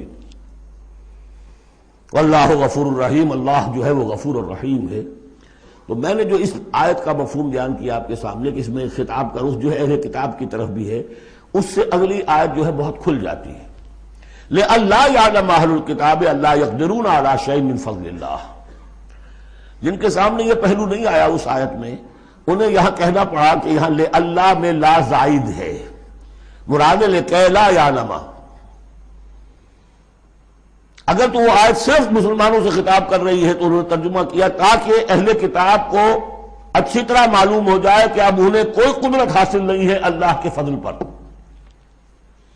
کوئی حصہ حاصل نہیں کر سکتے اللہ کے فضل میں سے۔ میں نے جو دوسرا رخ بیان کیا ہے اس سے سمجھیے تاکہ نہ سمجھیں اہل کتاب کہ اب ان کے لیے اللہ کے فضل کے حصول کا کوئی راستہ نہیں رہا، راستہ ہے، اب بھی ہے، کھلا ہے، آؤ محمد کے قدموں میں آؤ، آؤ قرآن کی طرف آؤ۔ جیسے سورہ بنی اسرائیل میں ہم نے کہا تھا، ہم نے پڑھا تھا عسیٰ ربکم ان یرحمکم وان عدتم عدنا وجعلنا جہنم للکافرین حصیرا، اب بھی تمہارا رب تم پر رحمت کرنے کے لیے تیار ہے۔ تم تھے لاڈلے تھے، اس میں کوئی شک نہیں، اب تم راہ درگاہ ہو گئے ہو اپنے طرز عمل کی وجہ سے، اپنے کردار کی وجہ سے، لیکن اب بھی تمہارا رب تم پر رحمت فرمانے کے لیے آمادہ ہے۔ عسیٰ ربکم ان یرحمکم وان عدتم عدنا، اور اگلی آیت کیا ہے؟ ان ھذا القرآن یہدی للتی ہی اقوم، رحمت خداوندی کا شاہ درا اب یہ قرآن ہے، یہاں سے داخل ہو۔ یہاں بھی وہی فرمایا جا رہا ہے اب بھی فضل کا راستہ کھلا ہے تمہارے لیے، اللہ کا فضل جو ہے ابھی کھلا ہے، آؤ لِأَلَّا يَعْلَمَ أَهْلُ الْكِتَابِ، تاکہ نہ یہ سمجھیں اہل کتاب اللہ يقدرون علی شیء من فضل اللہ کہ اب تو فضل اللہ کے فضل میں سے ان کے لیے کچھ بھی حاصل کرنا ممکن نہیں۔ وَأَنَّ الْفَضْلَ بِيَدِ اللَّهِ يُؤْتِيهِ مَن يَشَاءُ، فضل اللہ کے ہاتھ میں ہے، وہ جس کو چاہتا ہے دیتا ہے۔ وَاللَّهُ ذُو الْفَضْلِ الْعَظِيمِ، اور اللہ بہت بڑے فضل والا ہے۔